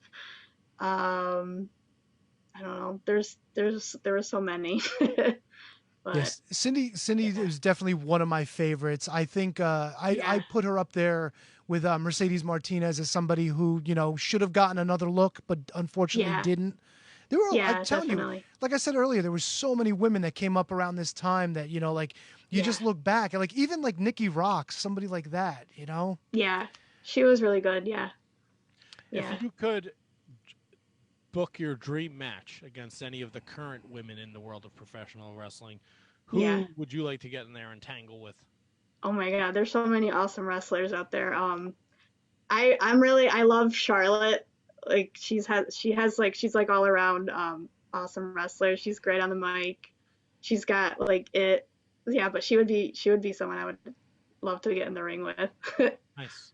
Yeah. I mean, I don't know if there's really a wrong answer to that question. I know. There's so many. I know. Women's wrestling has come a long way, so like anyone would be an awesome opportunity. Yeah. Your sister is harassing us in the chat. She wants you to she wants you to do an Undertaker impression for us. Oh no. She put me on yes, Kayla, do you will rest in peace. Not bad. Not bad. I can't. No, if you didn't start laughing, I knew you were gonna start laughing towards the end. I know. I can't. It started off so good, so if you kept that going, it would have been perfect. I think. Yeah, that's what it might. I can't. I'm always smiling. Like that was one of the things in wrestling. They're like, you gotta stop smiling so much. But I can't help it. No, but it's cool. It's like you said, you know, early on, you always wanted to have fun, and God, you can tell. Like I watched your return match again today, and just the smile on your face, man. Like you said it in your comments, like you couldn't break that smile. Like if you had a chisel and a hammer, there's no way. You were just having so much fun, and that's what's cool. Yeah. Like I think that's what drew me to you when I found out about you and I started getting into your career. Just like every time you went out there, you could just tell that you were always having a great time, and that's important. Yeah. Have fun. Yeah, definitely. Yeah, I always try to have like the most fun, because if you're not having fun, why do it, right? Exactly. And I did get to see Kayla Sparks in person once. You had a show. Really? Yeah, it was the Diva Killers against the Jawbreakers in Booton. Oh wow, yeah. Yeah, it's sort of my neck of the woods. I was my cousin and I took a ride out there. Hell of a match. Cool. I enjoyed the show. It was a weird venue. First time I'd ever been out there, and I know you're familiar. Yeah, they had a lot of those at that. I think it was like a VFW or something. A lot of them were back then. Yeah, I had a lot of shows at Boonton. They were fun. I forget. But yeah, those are good times. Those are fun. Yeah, and I didn't realize it until much later. You actually worked some of the venues around here. Like there was an Elks Club in Lyndhurst that I recognized. I know you worked up in Lake Hiawatha at ECPW. So a couple of my old haunts. So we kind of have something in common. Yeah, I try to keep it different, wrestle at different places, because that's how you get the most experience. So that was a lot of fun back then. Yeah. No, of course. And it's still, like Matt said earlier, just boggles my mind that you were so young and you were making all these towns. I mean, you know, Massachusetts, New Jersey, all over the place. It's just wild. Yeah. One last thing before we let you go. And I brought this up last week and I was mocked incessantly for it, but I do have a copy of the Best of Kayla Sparks. Yep, This sits on my shelf next to my autographed copy of Be a Man from the Macho Man. So this is in very good company. Very good company. That's a classic one. That was Barbie and I on the cover on that one. Yeah, that's cool. That's awesome, cool. Tony. You are a creep. I'm a fan. Wow. It's vintage now. Of course it is. And I'm really gonna creep Matt out. It's even got the little picture on the inside with the autograph. There you go. Wait, I tried to be cool with the card, You never talked about her European Championship run. No, this is the world of Hurt Championship, isn't it? The World of Hurt, yeah. See, there you go. See, can you see it? The World of Hurt. You were the champion? Hell yeah, longest reigning champion. The World of Hurt champion. Yep, women's World of Hurt. That was longest reigning. Longest reigning. Yeah. She wasn't even with all due respect, you weren't even a woman. You were a little girl. I know. Girl power, right? Yeah, there you go. There you go. I love her. Gotta get with. Oh, now he's singing "Wannabe." Make it let two become one. I Who's know. your favorite Spice Girl? Sporty Spice, Of course. hands down. I have here's my tattoos. I don't know if you can see them. I'm a Yeah, I little Spice Girls upset. Girl power, peace sign, star, and then that was a Sporty Spice Melanie C solo song. I Get turn to the you. fuck out of here. I'm really I'm hardcore Spice Girls fan. You prefer their solo stuff, or nothing was better than the group together? Yeah, I love her solo stuff. There you go. What's Yep. your favorite Spice Girl song?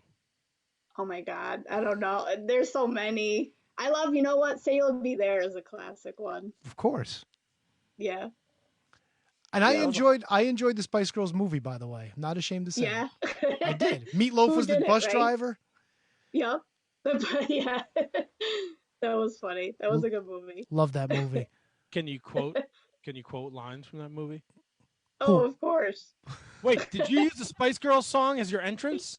I did, actually. I used it a couple times when I used Wannabe, the one that you hate. That's I don't hate came out too. Wannabe. No, we did. Mr. Bill and I came out to it a couple times to switch it up, the songs. Yeah. I love that song. I know.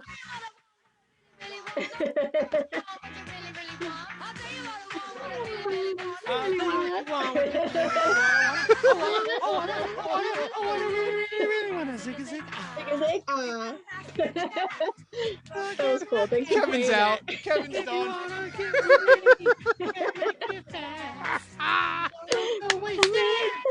Your precious time. Holy cow. Kevin lost it. Together we could be See? just fine. I'll tell you what I want, what I really want.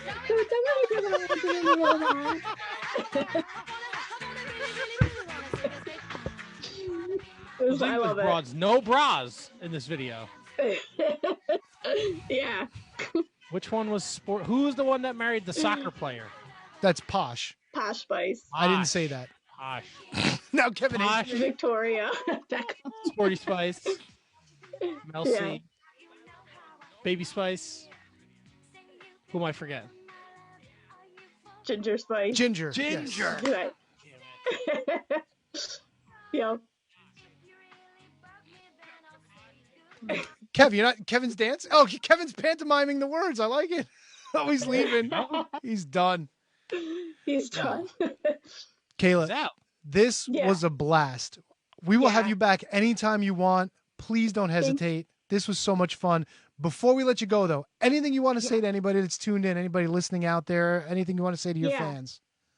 Sure, yeah. Thanks so much, you guys. I just like to say hi to all my friends and family and fans. Hello. Yeah. Thanks so much, you guys. This was a lot of fun. Tony, Matt, Kevin, thank you guys. And if you're definitely on the comeback trail, please let us know. Yeah, definitely. We might have to take a road trip to go see Kayla's return match. The return of the return. Yeah, all the way to the mean streets of Lake Hiawatha. Hey, those streets are pretty rough. Don't knock it. You never know. Actually, I think that the World of Hurt shows have been in Whitehall, New York. So if there's another one, that's where I think it's like in Bigfoot town. It's all right. It's a ride, but we'll be happy to take it. Road trip. We'll find them. I could go see a wrestling show and look for Bigfoot. Yep. Fucking sign. Sold. I will literally strap a speaker to myself, play the Spice Girls, and run through the woods just so I can smell Bigfoot's dick. There you go. Oh no. Well, we lost Matt now for the rest of the show.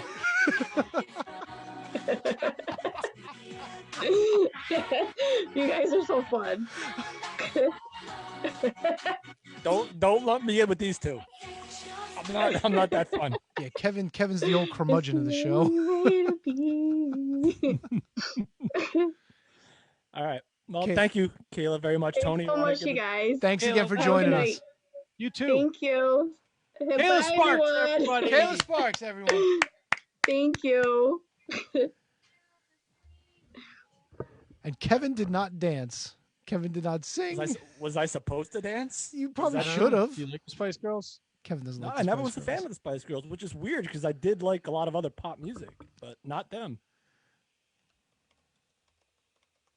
Yeah, it was weird.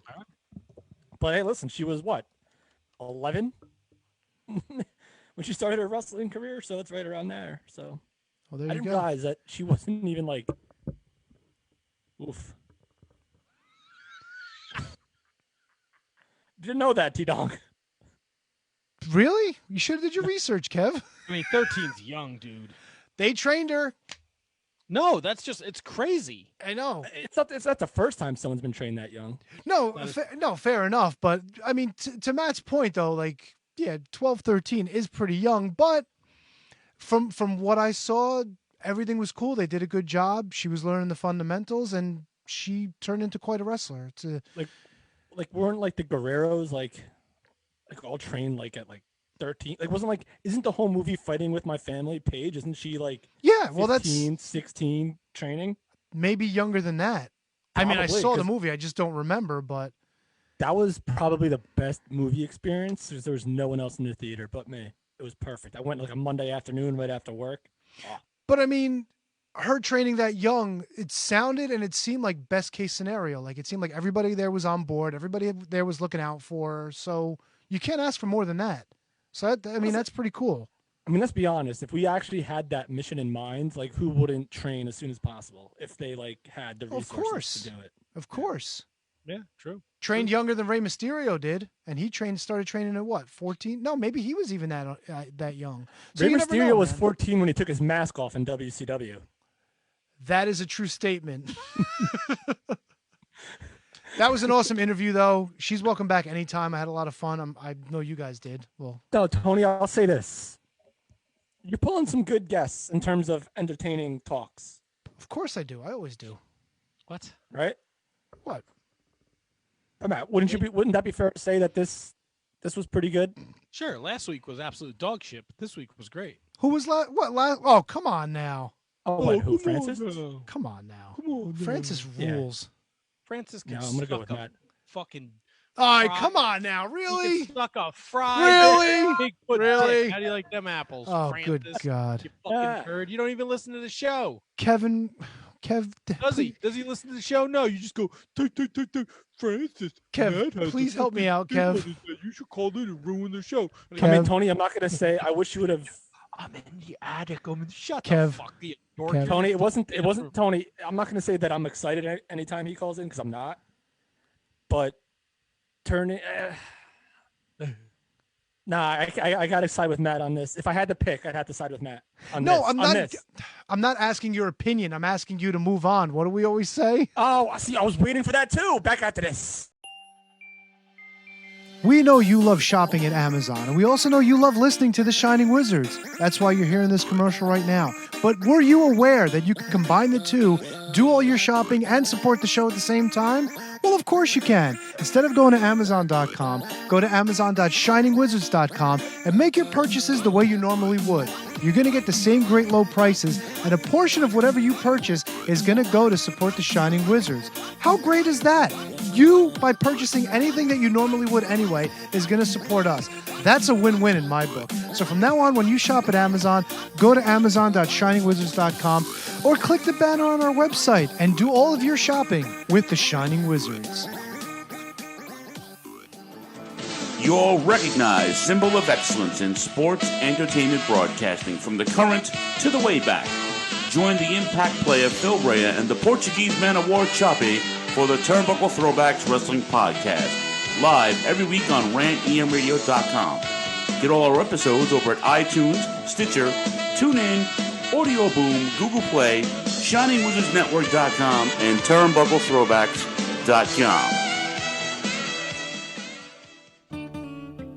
Are you tired of being told what to think and believe by Hollywood elites and politicians who just don't care about you? Tired of not getting the truth when you watch the news? Tired of trying to figure out what pronoun to use? Tired of mob mentality when all you want to do is think for yourself and make up your own mind? That's where we come in. This is Justin. And Vince. Your hosts of Inconclusive Breakdown. We are a weekly anti-PC podcast bringing you entertainment and current event news without any spin. If you want to truly stay informed on what's going on in the world, then give us a listen every Sunday, anywhere you get podcasts, at least till Zuckerberg and Twitter Jack deplatform us. And as always, we're proud members of the Shining Wizards Network. Tired of the PC police telling you what you can and cannot say? Want a show that travels back to the 80s and 90s, where the badass hosts have beaten down cancel culture on 3 separate occasions and carried on to gloat about it? Since 2013, The Midnight Jury is that show. Travel back to the malls and arcades, pop in your VHS, and join us where the 80s and 90s return from the dead. Conan, tell them where to find us. WLWstudios.com, home of the Midnight Jury podcast, hosted by Midnight Mike and Calvin Brody. Also available on all major podcast platforms via the Shining Wizards Network, and join in the conversation on Twitter at Midnight Jury. Horns up! This is Rock from Radioactive Metal. Join Snowy, Kareen, Aaron, and myself right here on the Shining Wizards Network every Friday for your weekly metal fix. We talk to all your favorite artists, cover all the latest metal news, cover all the latest releases, and feature brand new unsigned bands. So sit back, grab a beer, download the latest episode, and always remember, it's not metal unless it's radioactive metal. Good morning, good afternoon, good evening, and good night. My name is Thomas, and what's your name? I'm Alan. Alan. Oh, yeah. We're brothers. That's right. Yeah. Same mother and father. Your room was... Oh, we shared a room. Shared a room? We shared a room. Thought I knew your face. Yeah, we go way back, mate. Yeah. We should do a podcast then. We have. We do a podcast? We do a podcast. What's it called? The Broadcast. Yeah, that was planned. Yeah, well. What do we do? Well, we cover all different things in the world of pop culture. We're talking about comic books, we're talking about professional wrestling, and we're talking about movies. Go back and watch classic retro wrestling events, the likes of WWE, WCW, and if you do like that, you can check us out on Apple iTunes, also on Podbean, Anchor, and on Podknife. Also check us out on Twitter at The Broadcast. That's BROKAST. Nearly stuffed up the ending. Yeah, it's all right. Good on you. Yeah. Instagram also at The Broadcast Podcast. Remember, we don't spell it with a C. We spell it with a K. Sorry, mate. Take it easy.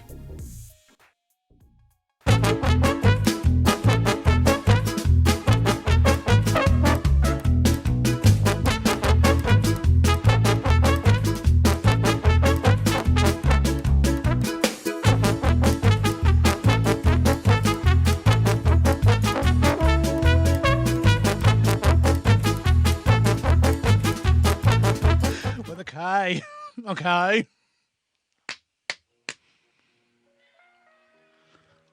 All right, T-Donk. All right, K. Garf. It's time to thank those that support the Shining Wizards Wrestling Podcast. Thank you! And if you want to support the Shining Wizards Wrestling Podcast, head over to our Patreon, patreon.com/Wizards Podcast. Lower it a little. We don't want to get a copyright strike. This was a different song. I thought it was. It turns out it's Spice Girls. Going with the Spice Girls. Going hard with the Spice Girls. Go over to our Patreon, patreon.com/Wizards Podcast. If you're enjoying this show, if you enjoy our catalog of shows, I highly recommend going over, signing up for the $3 a month tier. That'll get you a shout out on this show. Plus, you'll get one watch along, at least one watch along, and 2 bonus shows that we just busted out. We recorded them Friday night. We had such a good time. We covered the Wrestling Classic, and we covered Louis Spicoli. So we're doing 1 show and 1 profile a month.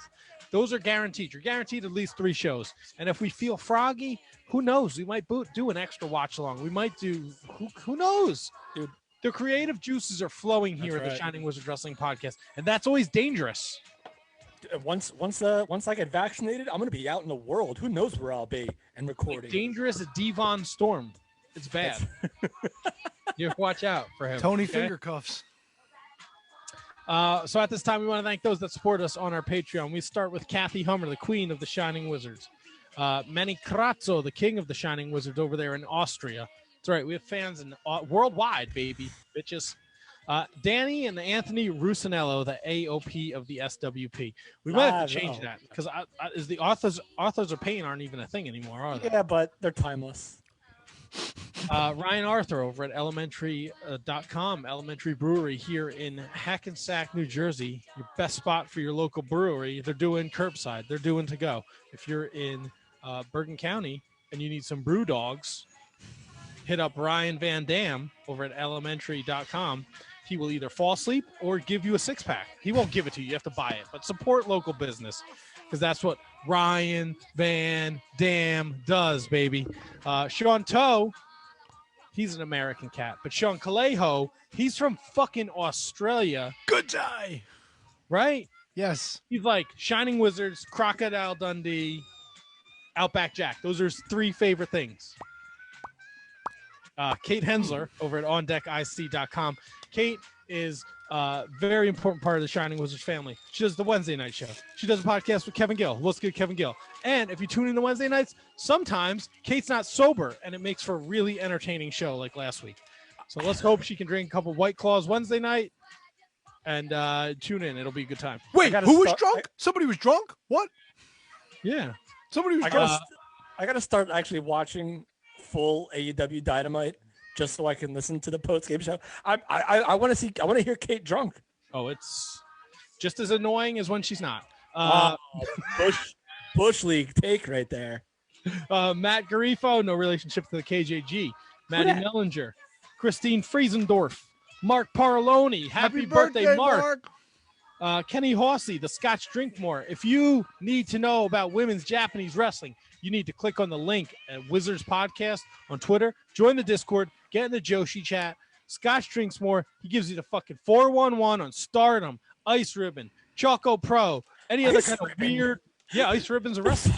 The fuck is Ice Ribbon? Kevin, you got to get up on your. Yeah, get on the Discord, son. Kenny Horse is there, boy. He's got all the info. He's got the 411 on the Joshis. Jay Kopp, Big Copper Pump. Fuck yeah! Podcast on the network, the Turnbuckle Throwbacks. He's the only one worth a fuck. Although Phil fills in on the Kenny Omega Manscaped giveaway because he purchased himself a giant kit. So he's a big boy, so he needed 2 kits because he's got to shave those giant fucking balls. Big balls! Big stinky balls. Thomas Copps, the Mott Spock. Yeah! Michael Hammond. Mr. David Henry Bauer III, his pal Antonio Hosserman makes experimental music at harvestmanrecords.bandcamp.com. The Bergman, he's the LeBron James of Mattel Elite Figure Collecting, and he's in the Facebook watching us live. Bergman, what's up? Matthew Birch, the true Prince of Pro. Give him a follow on the Twitter machine. He's an excellent wrestling fan, very knowledgeable, big supporter of the Shining Wizards for years. And everyone on this list is a supporter of the Shining Wizards for years. I don't want to besmirch anyone. TJ Vegas, and last but certainly not least, Mr. William Mercier Jr. Lives are gonna be in William Mercier's hands. You know what I mean? You know what I want to have of Mercier's in my hands? I want his big hairy balls so I could fucking take him over to Manscaped and shave them suckers for him. Wait, how do you know how hairy William Mercier's balls are? Kev, get in the Discord. That's all I'm going to tell you. Well, if that's a reason to keep me out of the Discord, right then and there. But no, go to the Discord for real. It's great. Yes, fantastic. Lots those of big hairy balls, though, right? Big hairy balls. We got to help him out, and I'm going to help him out by telling him he can go over to Manscaped.com. Kev, what if I told you were having problems with your balls? You said, you come, Tony, listen, my balls are hairy. They smell like shit. What am I going to do? And I say to you, Kev, I'm going to get you some care for those balls of yours. And I'm going to save you 20% and get you free shipping in the process. You'd think I had brain damage, right? I'd say your balls to the wall. But I'm not, because this is a real thing. You go over to Manscaped. You need your balls trimmed? Got a Lawnmower 3.0. 9,000 RPMs. Quiet. No nicks. No scrapes. Clean them shits up lickety-split. No kidding. Your blade goes bad? They got replacement blades. You could sign up. You don't even have to remember. Your new blade comes in the mail. Go, oh, I was wondering when my new blade was coming. Here it is. Bam, bam, bam. Thank you, ma'am. No nicks, no scrapes, no cuts, and it's all coming to your door. Kev, now I shaved your balls, right? And you go, but Tony, my balls are shaved, but they still smell like shit. What am I going to do? Kev, crop preservers, crop wipes, crop sprays, shampoos, you name it. You want those balls to stop being smelly balls. Tony, Man. You couldn't deflect one of these towards Matt? No, because I'm helping you out, Kev. This is all about you today. That's right. Kev, they will take care of you. Kev, you're talking about getting and busting out because you're getting the vaccinations and your quarantine's over, right? Soon. Cologne, brother. Refined cologne. A little tss, tss. Remember how much poon you were knocking when you were wearing your Axe body spray in college? This is going to up your game 5 million%. Trust me when I tell you. You're talking clean balls. You're talking fresh smelling balls. You're talking cologne. Kev, your nose hair's coming out so you don't even know where your mustache ends and your nose hairs begin? Bro, weed whacker. You get this shit up your nose, clean them shits out, you're good Tony, to go, bro. Can I give you a little cheat code? Little life hack? Ooh, tell me, yes. Not too bad on the eyebrows either. No, good call. Very good call. Because I haven't been to the old Russian barber in about a year, and he does a fantastic job on the brows. It's hard to pluck them out every now and then, but this little old waxky, not wax, the weed whacker did a tremendous job on the brows, trimming them down a little bit because they were out of control. They're still very huge. I see that. I know it, but this helped. It delays the process a little bit before I go back to the barber. So. You know what I got this past week? I ordered a couple more bottles of the shampoo, the body wash, the one that Matt always talks about, the one that I'm telling you people to get on. I got myself the shears kit. Yo, toenail clipper, tweezers, things to scoop shit out of your ears, I think. Some of this stuff I still don't know what it does because I haven't gotten that far yet. Kev. And Tony, if you're not going to take our word for it, would you take the word of a former Super Bowl champion? Who's this? Playing in the Super Bowl? That would be Mr. Gronkowski. The Gronk, if you will. The Gronk? The Gronk uses 24/7 champion. I'm sorry, Matt. I think you are forgetting good friend of the show. Yep. Rohit Raju. Yes. Okay. Yes. Well, that's even more important. Kev, you know what Rohit told me? Mr. Raju told me. Great throw. That was pretty fucking good. Holy shit. I also didn't know you were doing a read, Kevin. Yeah. I don't have that read. Well, you know what's great? That about that throw is it's right here, and I won't have to knock down Bret Hart, Ted DiBiase, or Abyss, or Ted anyone. DiBiase. So February 7th in Tampa, it's time to get your balls feeling super, and our partners at Manscaped are here to tell you to join the already 2 million men and women or men who trust Manscaped products to groom. I'm all right. I'm done. We'll do this one next week because there's 2 weeks before the Super Bowl. But Gronk uses it and Gronk loves it. He's going to the Super Bowl again. This is Gronk who came out of retirement just to get Manscaped and just to shave his super balls. Well, so Kev, that tells you all you need to know, baby. He's got to walk. He's walking around that locker room again. He's got to show them boys off. Oh, Those he's are some bad jamming, boys. baby. Kev, so our good friend Rohit gets in touch with me. He said, Tony, there's problems with the Raju. They smell like au jus, and it's not a good smell. I said, bro, let me give you the code. It's Wizards at checkout. 20% off, and you're getting free shipping. Yo, my man went all out. He's got the entire collection.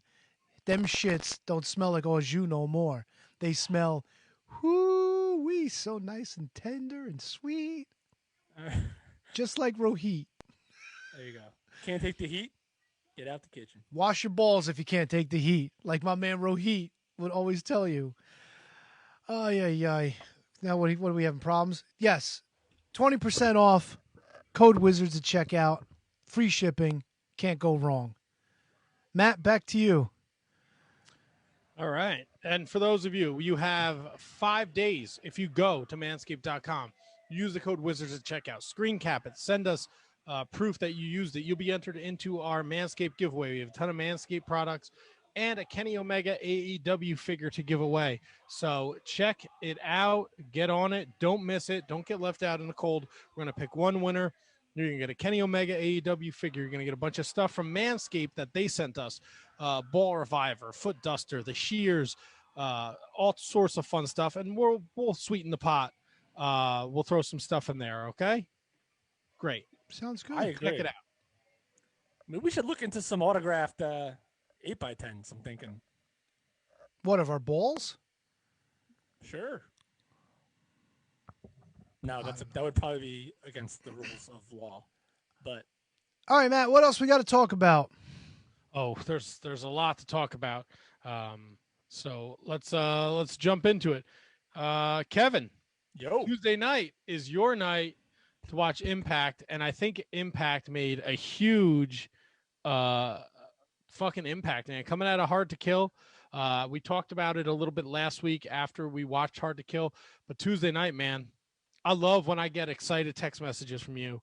And you were fucking rocked to the gills, man. A big capitalized holy shit. And it was on. And holy shit, it might as well have been Hardy shit. Because the Hardy Party, Matt Hardy and Private Party showed up at Impact Wrestling, something I wanted to have happen to intensify this AEW Impact rivalry, and that did it. You're bringing a solidified tag team known as Private Party, who was, like, I think the first tag team, if you don't want to count the Bucks, signed to AEW, beat the Young Bucks in the first round of that tag team tournament. A proven solid commodity, made even more so by Matt Hardy. Not to mention Matt Hardy's return to Impact Wrestling for the first time since he left to go back to WWE at that WrestleMania in Orlando. So this was a surprise that I didn't see coming. And if it was taped, I don't know how they don't let spoilers out, because it's definitely not live. So I don't know how that happens, but they do. And then to fast forward, because we don't need to go through match by match unless Matt brings something to my attention, but this is what they're doing. They're setting up to that the next Impact event that's on Impact Plus, which I believe is called No Surrender. You are correct. No Surrender. No Surrender. So you're going to have the Private Party versus the Good Brothers. They come out, confront the Good Brothers, leading to a whole big, ginormous brawl, which is what I love. You guys know I love those types of brawls, bringing more people from AEW into Impact to reciprocate the fact that the Good Brothers were going to Impact every week. Going to AEW every week. So I absolutely love this show, Matt. If you want to bring up some more points so I can hit on them, because I'll hit on every single one of them, baby. I didn't. To be fair, I didn't see the whole show. I just watched this one match, and I saw the clip where the Good Brothers came out. Out came Chris Sabin. He brings out James Storm. Yes. And then Matt Hardy comes out, and then I watched the match. I do know that there was a beatdown at the end of the show, and they're bringing in a special tag team partner for Dreamer, Rhino, and Rich Swann to take on Chris Bay, Moose, Joe Doring, Eric Young. Is that the match? No, it's that doesn't sound right. It's Moose, Chris Bay, Sami Callihan, Kenny Shamrock. Against so Rich Swann, Dreamer, Willie Mack, and then as the show was ending, apparently the door opened and all three men were surprised to see who was on the other side. So we'll find out who that fourth man is tomorrow night. Oh, I can't wait. But a lot of stuff went down. You had that stable of Eric Young. Eric Young defeated Rhino. I think that was the opener, actually. And made him tap, and that creepy stable is firing on all cylinders. Swan taking the fight to Moose, which is always good to see. You had Fala versus Brian Myers, which was, guys, that was probably the toughest match I've ever had to watch in my life. Oh, yeah? Oh, yeah. Two very dear, good, close personal friends, Brian Myers and Fala Ba. Tony, Fala Ba is like your kid's godfather, isn't he? Yes, it's his grandfather. Fala Ba is 75 years old. or he's got it. Pretty much based on when he was in studio. There was a bond that could never be broken. My kid really doesn't watch wrestling at all anymore, but he loves Fala Ba. Like, Fala Ba's all-time favorite. Like, I even showed him a pic came up on my Facebook, whatever, the Rewind, whatever they show a couple weeks ago. And I'm like, oh, you remember this? I'm like, you remember? He's like, yeah, I like Fala Ba. I miss him. All right, well. So Brian Myers, of course, being the most professional wrestler, defeated our dear good friend Falaba. A lot of stuff notable on that show was also Taya Valkyrie's exit, which I thought was, you want to compare it, and I said this on Twitter, you want to compare it to Bobby Heenan getting thrown out of the arena by Gorilla Monsoon on Raw, done just as well. I actually did see that clip, and they did I thought it was really funny. Yeah, it's hysterical because Taya is like, I'm not going to compare her to Bobby the Brain Heenan, but in this moment, the only reason why I tweeted it is because it reminded me so much of that moment when Bobby the Brain Heenan got tossed out by Gorilla Monsoon, who really wasn't even an authority figure at the time. He was just out of there. Let's go. I'm gonna dive right through this. You had Rohit, Chris Bay, Manic. That the segment with Demore, who promised Rohit a match with Manic, but it's gonna be a non-title match in I think 2 weeks. Yes. So Rohit is not too happy, but he'll get Demore of the heat. Oh, fucking A. There you go. That was probably my favorite tweet of the night, by the way. And then you had another thing that's going to be really fun to watch, and I'm going completely out of order, but this is just so, that's how Impact is, man. It's out of order. It's so good, how good it is. The Fire and Flavor Festival with Tasha Steelz and Kiera Hogan. They're going to have a big deal together, and Nevaeh and Havoc, they ran out of packages before they could even get there, so they will not be invited to the Fire and Flavor Festival. Great team, probably the right decision at the end of the day to win the Impact Women's Knockout Tag Team Championships, despite how much I love Havoc and Nevaeh. So there was that there, and I mean, Impact continues to fire, man. Like, it's literally, like, I'll go out of my way to probably find like AEW and NXT like I did, but Impact to me, I'll say it again, like a broken record, is appointment television for me, especially now with everything going on with this so-called invasion. You had the only thing that's gonna trick me is I'm gonna blend Dynamite and Impact together, because I was gonna mention how Don Callis got super kicked, but that was on Dynamite. So he did get beat up on Dynamite, yes. How'd you feel about Jerry Lynn interfering at the end of that match? Oh my God, the biggest story of the whole show was Tony Khan and Jerry Lynn showing up. I like that it was Jerry Lynn and not Tony Khan. Yeah, it makes more sense. And I like how I think we talked about it last week. They're not overdoing it. They're picking their spots where they bring people in, and everybody, like Matt Hardy bringing private party in. Matt Hardy has that connection, and he said it in his promo. I made Impact what it is, when I was here in 2016. Jerry Lynn, they put him over on commentary about his history in TNA. So they're really being super smart about it, and it's must-see TV. I know they announced today that the Hardy Party will be back on Impact tomorrow night. Yes, but not competing, right? Or are they? Matt Hardy. I don't think they're. They will be on this Tuesday show along with manager Matt Hardy. They didn't say if they'll be in a match, but they'll be Big Money Matt. Tony, how'd you feel about the Hardy Party showing up at Impact?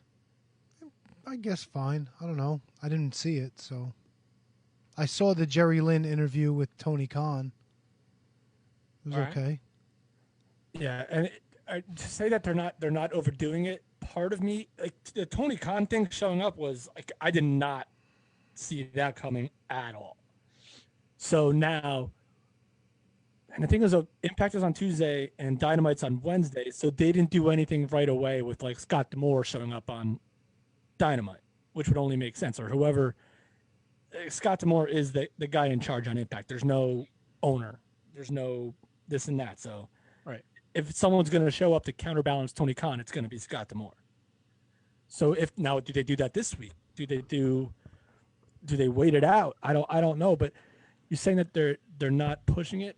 The Tony Khan thing, they're getting close to pushing it too far, I think. If they're going to make it about the ownership and not the feuds and not like the wrestlers, which, I mean, I guess in invasion angles, they always tend to do. No, when I say they're not, I mean, you don't have you know, with all due respect to Rich Swann, like I'm not putting on Dynamite and Rich Swann is running into a match and interfering. Like they're picking where they're sending people and when they do it, so they're not oversaturating the invasion angle. And I think sending Private Party to Impact just lost. You know, the Motor City Machine Guns are hurt. The North is gone. You need some fresh tag teams, and AEW has an influx of tag teams. Like, why not? Yeah. And whenever we say like people are indispensable, that means that you can't live without them, and that's not disrespectful saying that some teams are dispensable. You can send them somewhere else and let them work. Like that's okay. And Private Party should work at a place like Impact. I don't think they ever have. So I think they have either. So that's a great spot for them, especially with Matt Hardy there, who's been there, who knows the lay of the land. And I think, listen, I'm excited for everything that's still to come. Who knows how long it'll last, but it seems like it's going to last a lot longer than we first thought. Yeah, because I don't think they're rushing through things. Like we saw Kenny play out, and now the Good Brothers and Kenny are seems like they're exclusive to AEW. Like Kenny's not showing up on Impact again. The Good Brothers are doing their thing there, but they're going back and forth now, and Private Party is doing the same thing. And that heel side to Private Party that we saw Tuesday night came to fruition Wednesday night when Matt Hardy was like, "Get him with use the chair to win." So I thought that was beautifully done. Tony Khan on the Renee podcast said the idea to work with Impact was Kenny Omega's, and that Kenny went to Tony Khan and said, "How do you feel about doing that?" And they went through all the rigmarole and the Don Callis stuff, and it just kind of worked out. So that's where that was revealed. And if you're not checking out Renee's podcast, she's getting all the big guests on there. So it was also revealed that John Moxley is writing a book. That's going to be a good read. And John Moxley is such talk about enigma. John Moxley's a fucking enigma, man. Like say what you want about MJF, say what you want about, I don't know who else, but John Moxley's the best promo in wrestling to me right now. AEW will be moving a Revolution to Sunday, March 7th. When was it supposed to be? It was originally scheduled for Saturday, February 27th. All right. Apparently, Canelo Alvarez is fighting on pay-per-view, so they don't want to go head-to-head with a boxing pay-per-view. All right. I mean, I guess that makes sense. And March 6th was on the table, but that's UFC 259 Triple Championship card, so it seems like they're moving it to Sunday night. This isn't a permanent thing. They won't have their shows on Sunday nights, but this might be a one-time thing. All right. I mean, I want to say you don't want to get in a habit of showing your inferiority by completely diving to other things, but I mean, I guess it makes sense, but are they going to do this every single time they have an event and someone else decides to schedule something? I think it'll be different when things go back to having crowds and you can get people in the building. I mean, they're getting people in the building. You're not getting a full building, though. I mean, 800 people's great, but in a building that fits maybe 15, 13, 3,000? I don't know what the Daly's place fits. Yeah. Find out. But you'd rather, I mean, their major concern is not the live crowd. Their major concern is the pay-per-view buys. Sure. So, I mean, I get that, but I mean, if UFC is always going to outdraw you. So, I mean, what are you going to do? How long are you going to? If you're in a position where you can move it like this, when things go back to normal, once they're locked into a venue, they can't change it. They're it. Then they got to suck it up. So why okay. risk? All right. Like you are in Daly's place, so why risk? Yeah. All right, that makes sense. Why risk the biscuit? Yep. No, I got you. That 100% makes sense when you can do it and no one's really going to bat an eye at it. That makes sense. I don't know. I'm a little on the fence about a Sunday night show. I like the Saturday night thing. Well, I mean, Saturday night pay-per-views are relatively new. Yeah, but I mean, every AEW pay-per-view up until this one has been on a Saturday night. No, I understand. But in the grand scheme of pro wrestling, they're relatively new. Right. I like the Saturday night one, though. You can stay up late afterwards. You can continue having some cocktails. You don't have to worry about getting them for work the next day. Fair enough. This Wednesday night, we got Sting and Darby Allin They're talking about their upcoming street fight against Team Taz at AEW Revolution. This is official. Darby Allin and Sting take on Ricky Starks and Taz in a street fight. Sting will be back in a wrestling ring. How do you guys feel about that? Love it. Wait. With Taz? It's Ricky Starks and Brian Cage. Okay, you said Taz. That's why I had to Team ask. Taz. Team Taz. You said Ricky Starks and Taz.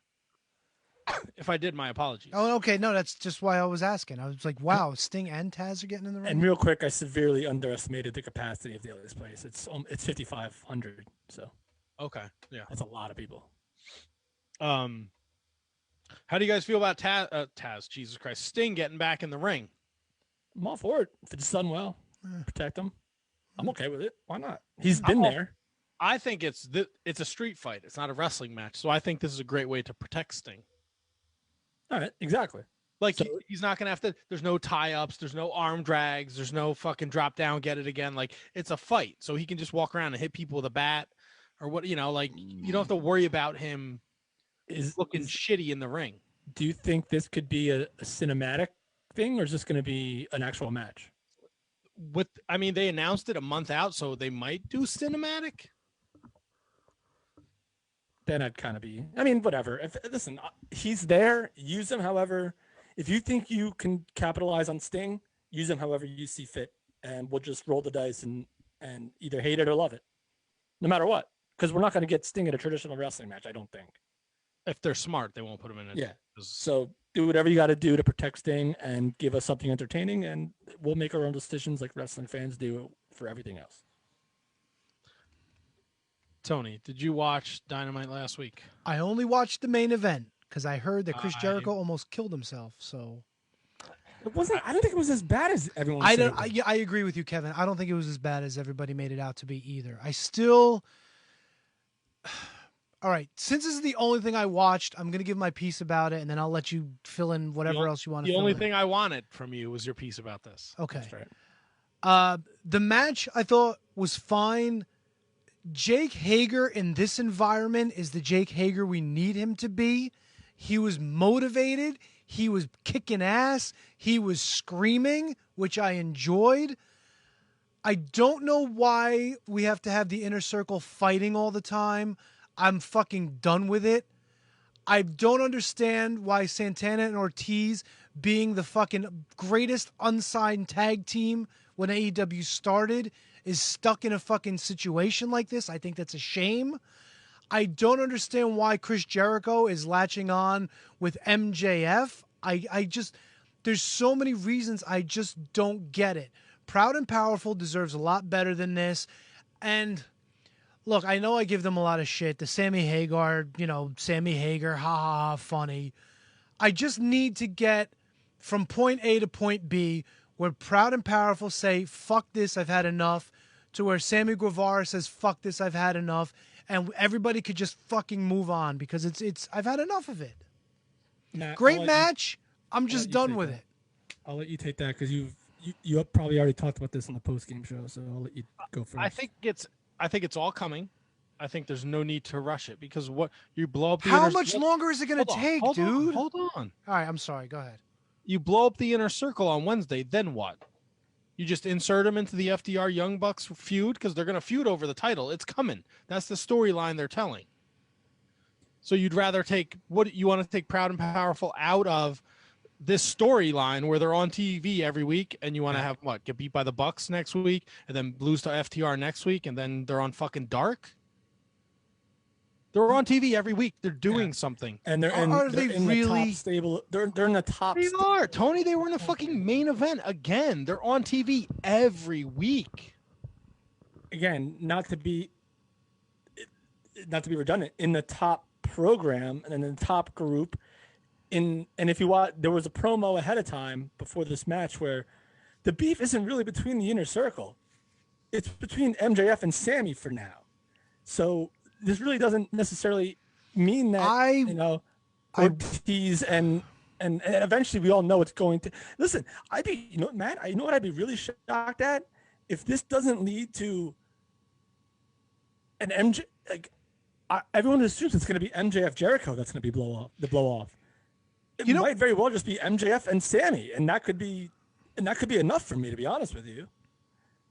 Like, do you think that you have to do both? Do you think that you have to do MJF, Sammy, and then MJF, Jericho? Maybe you don't. Maybe Sammy goes to Jericho. Maybe Jericho sides with MJF. I don't know, man. Like, there's a lot of different options. I think the inevitable is Sammy, MJF, and I think once the inner circle fractures, that's it. Like you've got the most out of them from day one till whenever this ends, probably at Revolution. Right. And then you look, I think you're gonna get FTR Young Bucks again at Revolution. I think the inner circle is gonna explode at Revolution, and then you can reset.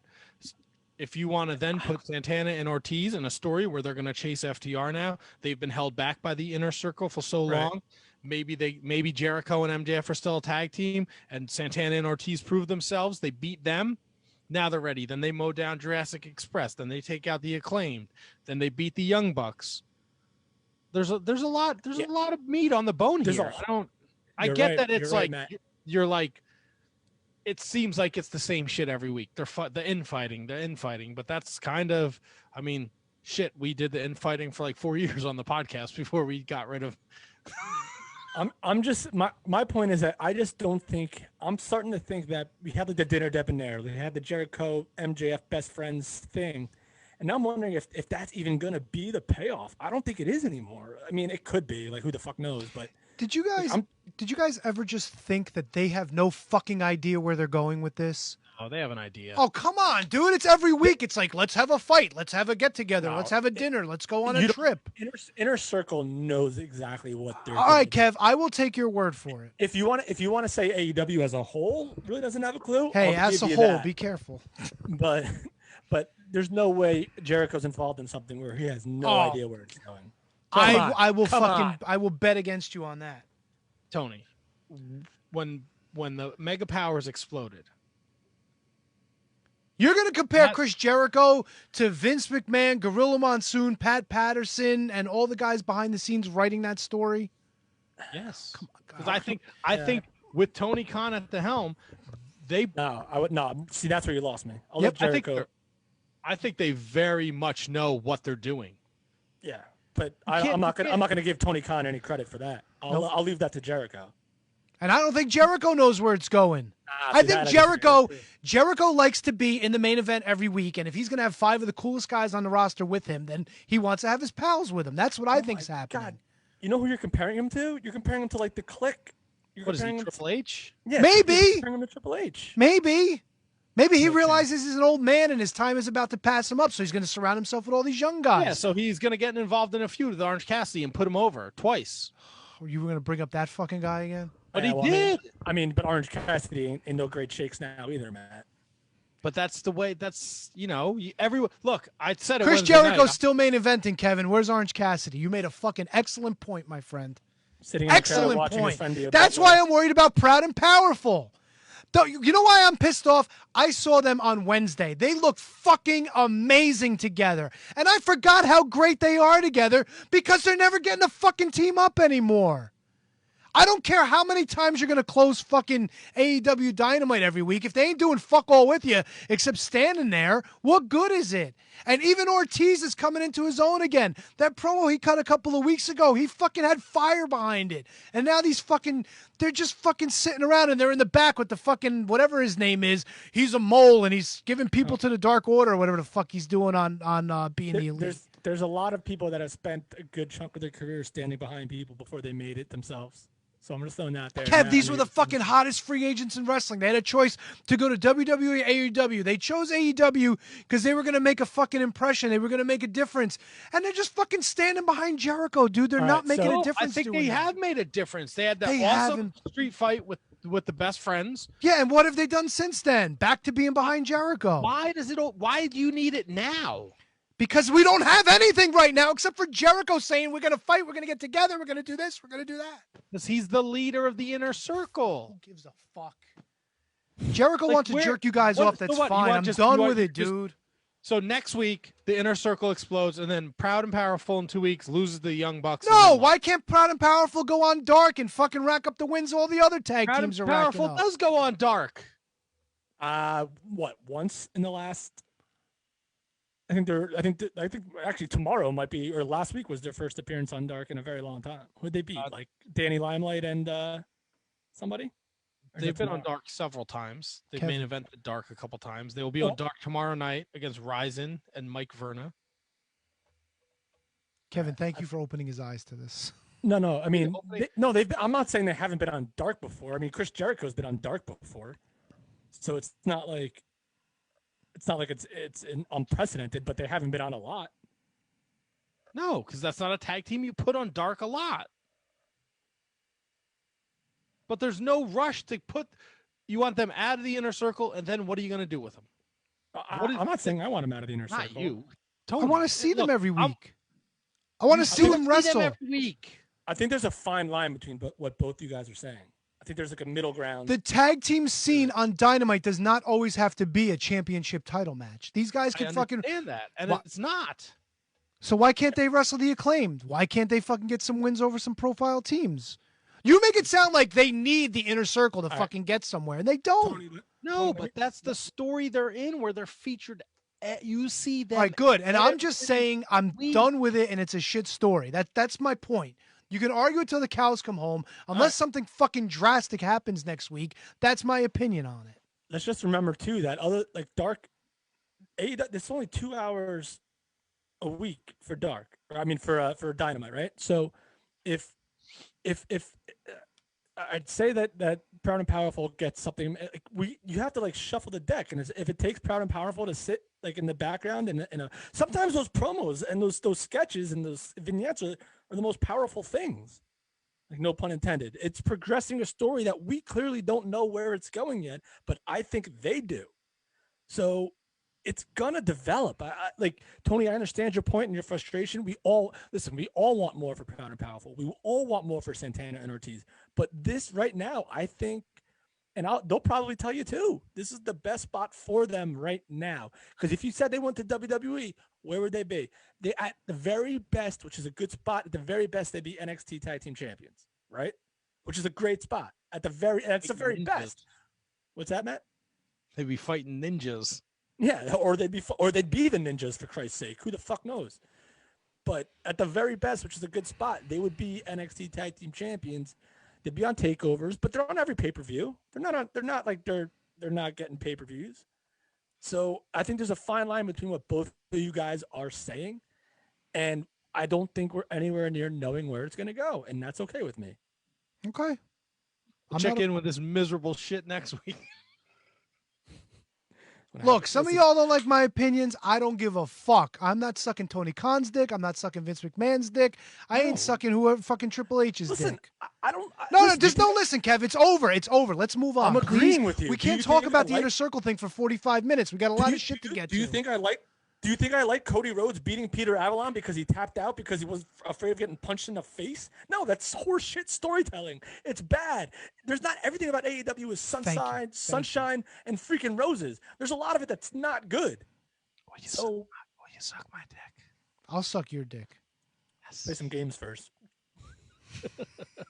So this week on Dynamite, the Young Bucks and the Good Brothers take on the Dark Order. Lance Archer, Eddie Kingston, Hangman Page against Dolph Ziggler's little brother, Ryan. Jericho and MJF against the Varsity Blondes. Britt Baker against Shauna.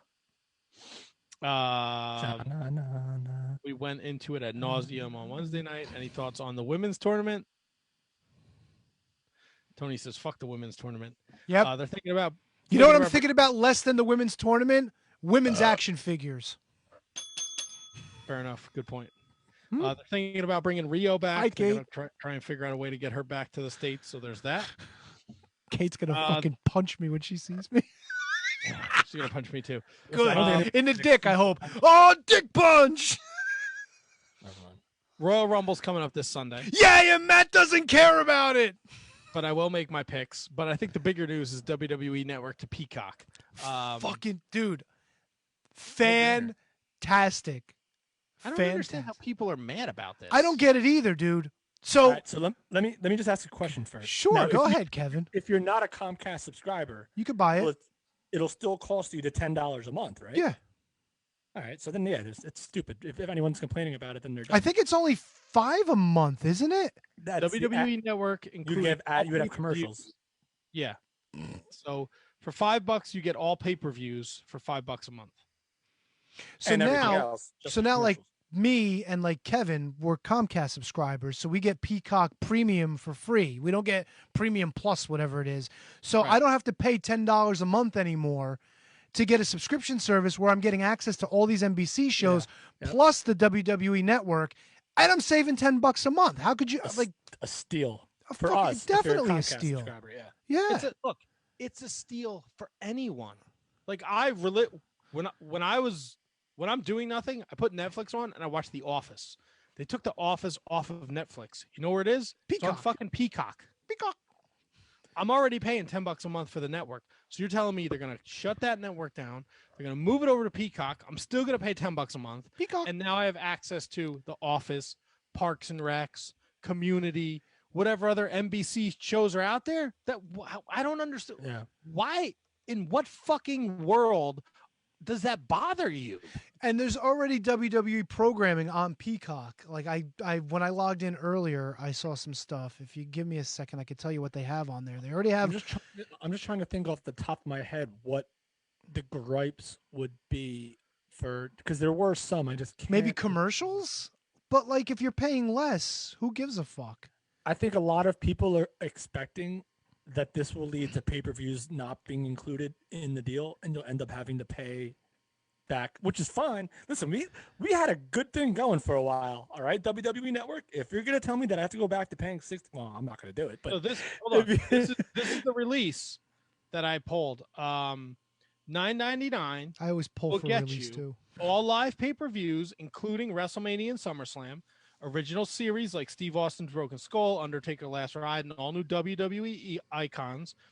In-ring shows like NXT, NXT UK, 205 Live, replays of Raw and SmackDown. The archives, including every WWE, WCW, ECW pay-per-view, groundbreaking documentaries, including 24, WWE Untold, and WWE 365. This is what's on right now. They have the Monday Night War series, the Best of WWE. I don't know what that is. WrestleMania Rewind with Shawn and The Undertaker, it looks like. Untold, 3 seasons worth. Broken Skull Sessions, 2 seasons. 25 years of Triple H. I guess that was the Triple H profile. And Ruthless Aggression. So there's already programming on there. Peacock. That's all on Peacock right now without the migration of the network onto Peacock. So there's already WWE content there. So there you go. I just... look, I know there's people that are like overseas that are worried because the network is the only way they can watch it. Yeah, but it's only the United States. It's only the U.S. Beautiful. There's people like, oh, that's fucking dumb. Nobody who watches NBC wants to watch. Who gives a fuck? What it does is it immediately boosts their numbers. it immediately boosts their numbers. WWE's 1 million to like 20 whatever million. That Peacock has, they could use that. Peacock. It's like me using a credit that I was on MTV for like a little fucking thing I did 12 years ago. Like it's the same thing. I could still use that, but it doesn't mean that I'm a star. Or you like that. You also used your Jersey All Pro appearance when we interviewed Kayla Sparks earlier. So I said it was me and Matt's. So and Jay Lethal was there. I got the rub too, baby. That's right. I think this is great. I don't understand how you can fucking complain about it. I don't know. Unless you're just complaining to complain. I'll tell you what's even better. I've been accused of that too, Matt. So it is what it is. What's even better for wrestling is that NBC Sports is going to be shutting down, and you're going to have the NHL on USA Network soon, and then you're going to have NXT bumped to like Tuesday or Thursday. That's going to happen too. And I'll tell you what else is going to happen. Vince McMahon, within the next 4 years, is selling WWE. Is that a hot take, Kevin? There's been talk about that for a long time, though. I think this is the nail in the coffin, baby. I think I'm telling you. I think Vince. I think nothing happens with ownership of WWE until Vince is gone. Once Vince is gone, then maybe Triple H and Stephanie decide they're gonna, sell it off and move on to greener pastures. I just don't think Vince is gonna sell it. I don't think it's. Is it? I'm telling you right now, I think he will. I think he knows now is the time to get the fuck out. And what? Go back to the XFL? No. He's 78 years old, dude.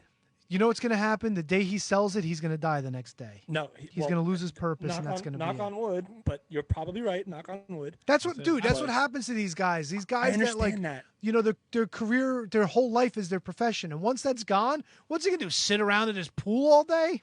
Well, listen, he's got grandkids. He's probably gonna have great Come grandkids here. at some point soon. Come here, little Shane. That does a lot. Let me tussle your hair, you little ragamuffin.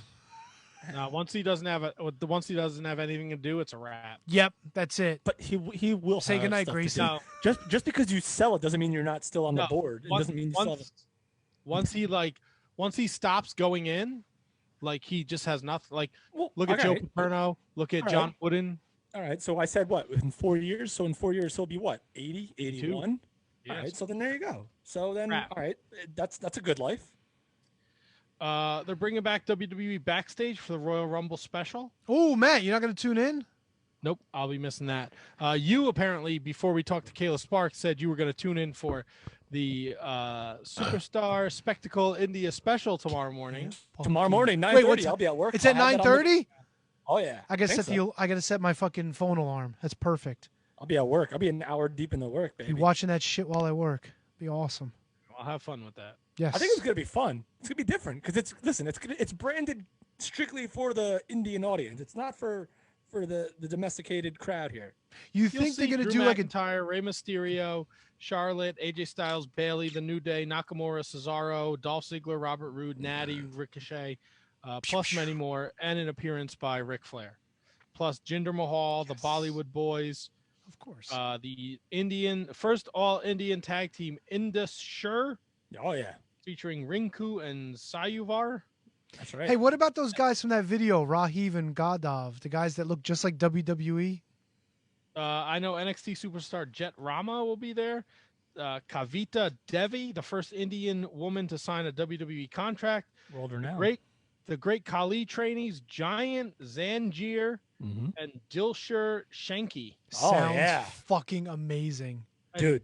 Guru Raj, the first Indian-born high flyer. Listen, fucking NBC Guru. and Peacock just hit a home run. Peacock doesn't know how great they. You know who else hit a home run, Kevin? Me, because my shares of WWE Network, fucking WWE, are going to start going through the roof. You're probably right. All these fucking deals they're making, moving and shaking. Tony's going to be a thousandaire by the end of the year. But then when Vince sells, well, then I sell. We sell at the same time, except he'll be 6 feet under, and I'll be making them payments. he's not going to be dead when he sells. I'm telling you, within the next 3-4 years, he's selling, guaranteed. He's cashing in, Kev. There's a difference. Let's move and shake here because we're on 2.5 hours. Well, 2.25. No, 2.5. Oh no, you're right. You're right. Anthony Henry is reportedly signed with WWE. We saw him work Evolve. That's right. Like I said, Royal Rumbles this weekend. We got the men's Royal Rumble, the women's Royal Rumble. Carmella takes on Sasha Banks for a SmackDown Women's Championship. Roman Reigns defends his Universal Championship against Kevin Owens in a last man standing match. Drew McIntyre against Goldberg is your WWE Championship match, and I guess we'll make those picks closer to Sunday. Yeah, that's right. In the NXT world, they signed a slew of women: Priscilla Kelly, AQA, Elena Black, Sari, who is from Japan. I'm sorry. Lacey Ryan, and am I missing one? I am. No, I think that's it. I got them all. I think it was 4 of them. That was it, and they plopped a couple of those ladies right into the women's NXT Dusty Road Classic. If you Priscilla will, Kelly is now known as GG something. GG. It's got to be named after, I think it's like a punk rock artist. Gigi Dolan. Yeah. Elena Black is now Cora Jade, and Lacey Ryan is now Zoe Stark. Yeah, Zoe. All right, they got to stop with these names. Tommaso Ciampa and Timothy Thatcher are now a tag team in the Dusty Road Classic, so that's going on. If you will. Put the 2 guys that hate each other together. There you go, baby. Kurt Stallion's finally getting a shot at the NXT Cruiserweight Championship, and that's happening Wednesday. Beautiful. Finn Balor and Kyle O'Reilly take on the NXT Tag Team Champions, Oney Lorcan and Danny Burch. And in the men's Dusty quarterfinals, MSK takes on Drake Maverick and Killian Dane. The Grizzled Young Vets take on Kushida and Leon Ruff. Yeah. That's that, and that's that. MLW, Tony. What up? What up, Kev? What do you got? I was ready for games, baby. But let's blow through MLW. All right. This is what we got this week. We had Davari take on Zenshi. Good we match. Had Jordan Oliver take on Simon Gotch. Kind of surprised at the result of that, but not really. But go ahead. I was surprised too. I thought that was going to be a babyface win, but I guess the ending of the show kind of made it all make sense. Yes. And then Fatu took on ACH. She was jumped earlier in the night at his gym. There was a shitty promo by the fucking douchebag in his Daisy Dukes, Tom Lawler, and he stole your goddamn gimmick, Tony. He's a fucking thief. Look, I love Tom Lawler, but bro, credit where credit's due. I've been calling ACH since before you were a fucking wrestler, dude. Unbelievable. Just filthy, disgusting. I'm still disgusted by Court Bauer and the fact that he gave fucking Tom Lawler a referee's license and he put him in that spot, a spot of authority. It's a bunch of horseshit. It really is. Court Bauer is part of Team Filthy. I don't want to watch Filthy Island. It's going to be fucking gross and nasty. It's going to be a bunch of garbage dog shit. I got the inside scoop. They might be pulling the fucking wool over our eyes, dude, because apparently Filthy Island's out in Hawaii. And I saw the recent interview with Kevin and the Von Erich boys, and they were all like, he's already causing problems for the locals here. So I think maybe this whole Filthy Island thing might not be happening after all. It might be another clever ruse by the MLW people. Hope the Von Erichs beat his ass. And I hope Alicia Toot fucking smacks Selena De Laurentiis. Yeah, what was that, man? Like, look, I love me some Selena, but why are you treating Alicia like that? That's kind of fucked up, It really is. Rude. Why would you agree to be on the show and get interviewed? She wasn't rude to us, and we were asking the hard-hitting questions. I don't understand why she'd be rude to Alicia. Doesn't make sense. Does not make sense. What'd you think of the show altogether? I'd probably put it in the middle of the road somewhere, maybe like a B, maybe a B minus, maybe. So what are the big story is Filthy Tom? Well, Filthy Tom is starting Filthy Island. We don't know what that is yet, but supposedly we're going to find out in 2 weeks? No, 2 weeks, right? 2 weeks. Yes. Next week is Holiday Savio Vega Caribbean strap match. Yes, and we also know the Von Erichs are not cashing in their rematch clause because they're going after Tom Lawler, which is completely sort of understandable, I guess, even though those fucking Los Parks boys cheated. Did you get a chance to watch the match? Did we talk about that? Did you watch the match or no? I did not watch the match. No. All right, I know there was a ton of interference with Tom Lawler and Selena De La Renta and too much shenanigans. Yeah, very too much shenanigans.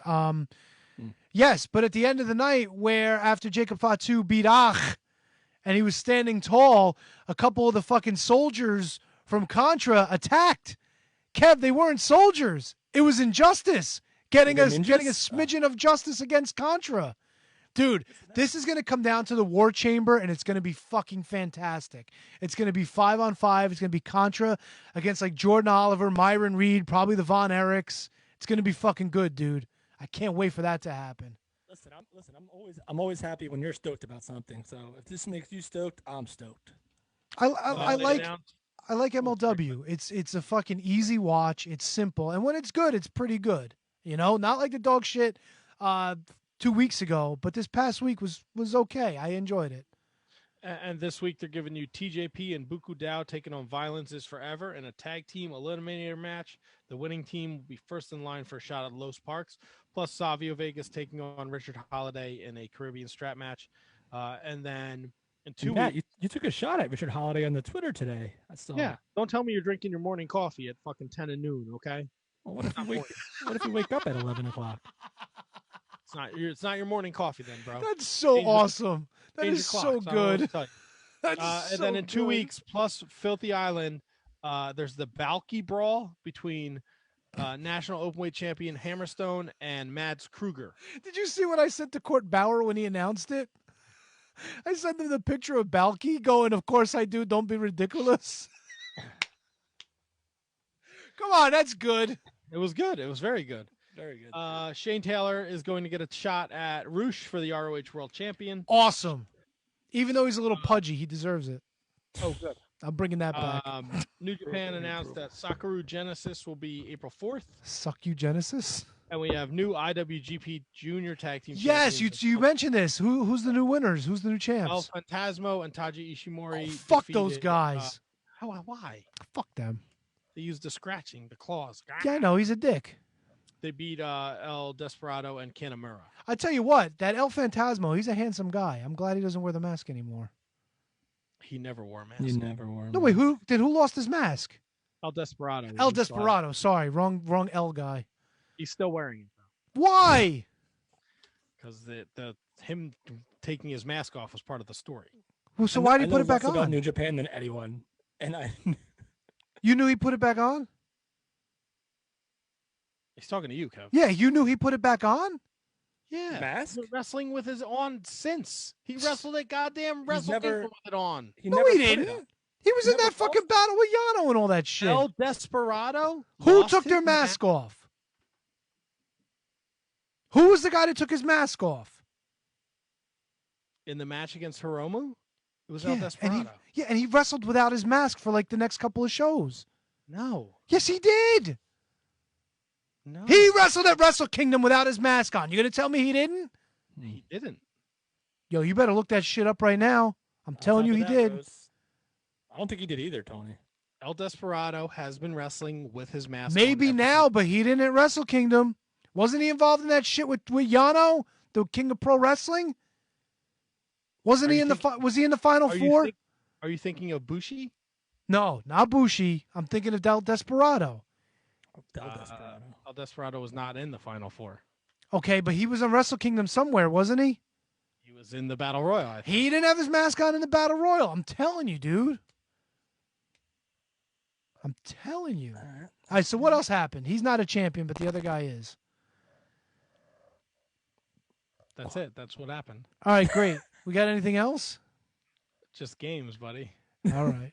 Good. Kev, you were waiting for he it. He wrestled the tag title match with his fucking mask on at night 2. Naito. Him taking his mask off was just part of the story of that match. He should have kept it off. He's a handsome guy. Kev, what do we got? All right, boys. This is the final top 5 leading into the Royal Rumble. And you know, I thought you were going to say forever. I was like, woohoo. No, this is fun. If you wanted to tell me it's the last Can You Beat That, I'll be all about it. What? You won last week, you fuck. This is the top 5. Just for that, I'm giving you the hard questions I have this week. Go ahead. I'm sorry. They're all hard, Tony. Just like my dude. The top 5 memorable Royal Rumble undercard matches of the 90s. So this goes from 1990 to 1999. Undercard matches, not the world title matches. None of these are world title matches. World Heavyweight Championship title matches. So these are the top 5 most memorable matches. So you got to kind of get in my head for these of the 90s. Of the 90s, and I'll give you one more hint because I know we're up against it to try to make this go a little quicker. There's not one that is past 1995. So I probably could have just shortened it from 1990 to 1995. But these are the top 5 undercard matches. To me, I have your number 1. All right, Tony, you want to let Matt go first here? Yeah, why not? I bet you have the same one too. Go ahead. Because I think it might go down as the greatest opening match in Royal Rumble history. The Rockers and the Orient Express. Matt, that's not on the list. I'm going to give you Really? mine. I'm going to give you mine. Kev, I did think about it, Matt, but it's not on the list. You got to go Bret Owen, WrestleMania 10. But this is a Royal Rumble show. Oh, it's a Royal Rumble fucking thing? Oh, fuck me. Sorry, I had a Kevin moment. I wasn't paying attention. What? I always pay attention. I just don't remember stuff. Oh, come on. Like last week, you started answering the third question, and Matt's like, did he give a number? Well, that's because trivia is different. It hits different. Oh, did you and you said no world title matches? No main event world title fucking matches. Bob Wait, Holly. It's Matt's turn. No, he got it wrong. Oh, I just said the first one wrong. It's Tony's turn. See, he doesn't pay attention, Matt. No, I pay attention. I forget, though. Oh, well, 6 of one, half a dozen of the other. Look at Matt. Well, I'll take the half a dozen every time. Bob Holly and the 1, 2, 3 Kid beating, who was it, Bam Bam and Tatanka in the tag finals? I can't believe that's the one you pulled. Number 1? Number 5. Whoa, I made the list! But still very impressive. 1995, they beat Tatanka and Bam Bam Bigelow, go on to lose to the Smoking Guns the very next night. T-Doc, number 5, pulled it out. Yeah, what's up? Piper Mountie, Shockproof. All right, Matt, can we get that lower bed of the music, please? Still, is that possible or no? Yeah, we could do a little music. Hold little low bed there. Let me see. But Matt, we'll get there right now because that's number 4, Matt. Roddy Piper taking over from Bret Hart, who had the flu, beats the Mountie for the Intercontinental Championship, would go on to lose it back to Bret Hart at WrestleMania 8. That's number 4. You guys are going in condescending order, and I kind of like it. Tony, you're up, pal. Yeah, I know. I'm going to get there. Let me see. Is this music too loud? Or are you guys okay? Or you That's fine. I was expecting just the trivia music the entire time, though. And not world title matches. Matt, what was the first one you said that was wrong? Orient Express against the Rockers. There you go. I'm going to go DiBiase and Virgil versus the Rhodeses. You guys are 3 for 3. Tony, you are 2 for 2. And not only are you 2 for 2, you got number 2. Yes, 2. So we're keeping it consistent across the board. Ted DiBiase and Virgil against Dusty and Dustin Rhodes from 1991. Of course, we all know this was the big family affair between Dusty and Dustin, and better known as the time where Virgil finally said, no more, Mr. DiBiase. I'm going to smack you in the face with this $1 million title. And Virgil would go on to win said title. Virgil and the $1 Million Man versus Dusty and Dustin Rhodes from 1991's Royal Rumble is number 2. So you guys are missing number 3 and number 1.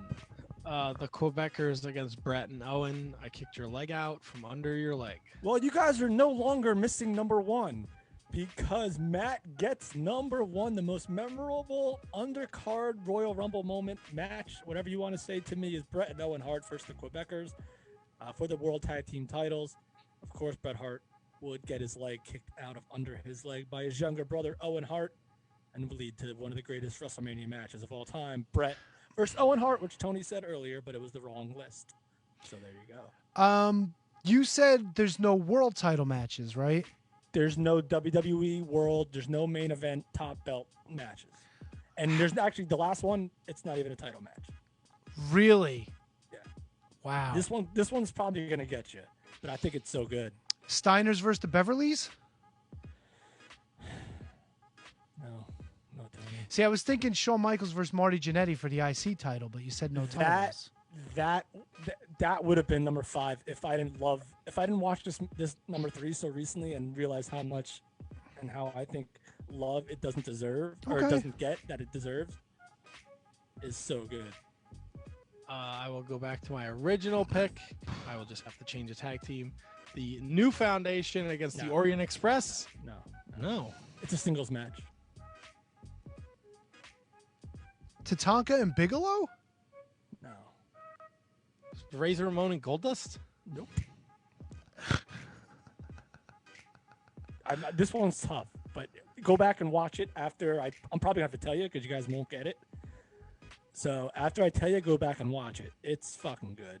And it involves a guy that Matt, we make fun of a lot. And we don't really like. But this is the best stuff he's ever done. Tony, I don't know whose turn it is, but...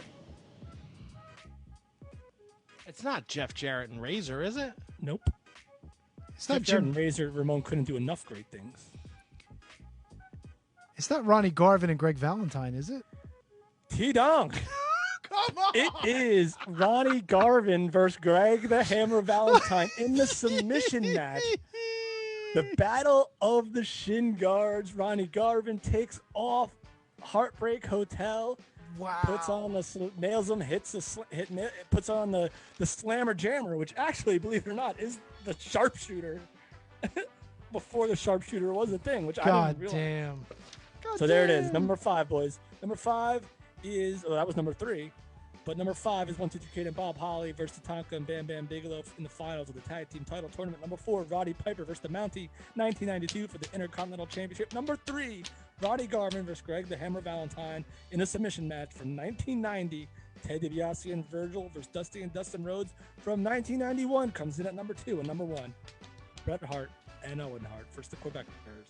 I kicked your leg out of your leg with a whole big snot ball right around my lip from 1994. It was a good there list. It is, boys. I liked it. Nice. Can we postpone? Can you beat that till next week? We can if you want. Yeah. Yes. Okay. Please. I got good questions. I have to go start dinner. Oh, boo. Yeah. All right. Friday night, Wednesday night, Monday night. Then let's bring this train into the station, I guess. That would be fantastic. Unless you want to do can you beat that without me? No, let's do it. Let's call it a night. Let's do it without him. Oh no. No, we can play. Big thanks to Kayla Sparks for joining us tonight. Sparks. Kayla Sparks. There you go. Be sure to give her a follow on social media at Kayla Sparks. Kayla Sparks 24/7. Kayla Sparks 24/7. At Wizards Podcast across all social media platforms. Patreon.com/Wizards Podcast. Check out our brand new shows and profiles feature that we do. Louis Spicoli and Wrestling Classic for January. $3 a month. Check it out. I also did a watch along with my wife to the Undertaker and Yokozuna from the 1994 Royal Rumble, which is hysterical. No guest next week. On the 15th, we have Bear Country joining us. That's right, baby. Right? Bear Bronson and Bear Boulder. And who knows? You never know what we're going to come up with. Next week, it's not too late. If you buy something from manscaped.com and you use the code WIZARDS, send us a screen cap of your receipt where you use the code. Mail it to us, wizardspodcast@gmail.com. Hit us up on the Facebook or on the Twitter at Wizards Podcast. Send us your proof of purchase. You will be entered to win a Manscaped care package and an AEW Kenny Omega action figure, brand new in the box. Not too late. I guess we're going to be drawing that next Monday. Maybe we could do that. Or all right, so cool. Not too late. Get in on it. You got a couple days. Go make your purchase tonight. Send it over to us. That's all you got to do to win. You'll get 20% off. You get free shipping, and you get entered in the contest. How could you possibly go wrong? Even if you don't win the figure, you're going to have some fresh smelling balls, my friend. And that ain't nothing to fucking sneeze at. Kev, you got anything? No, I'm good, man. This is a great show. Thanks, Kayla Sparks, for joining us. I'm sorry that I met The Undertaker and you didn't. But you met Sting and I didn't. So there you go. Even trade. Thank you very much, everyone. And we'll see you guys next week with another episode of the Shining Wizards Wrestling Podcast. See ya! Peace!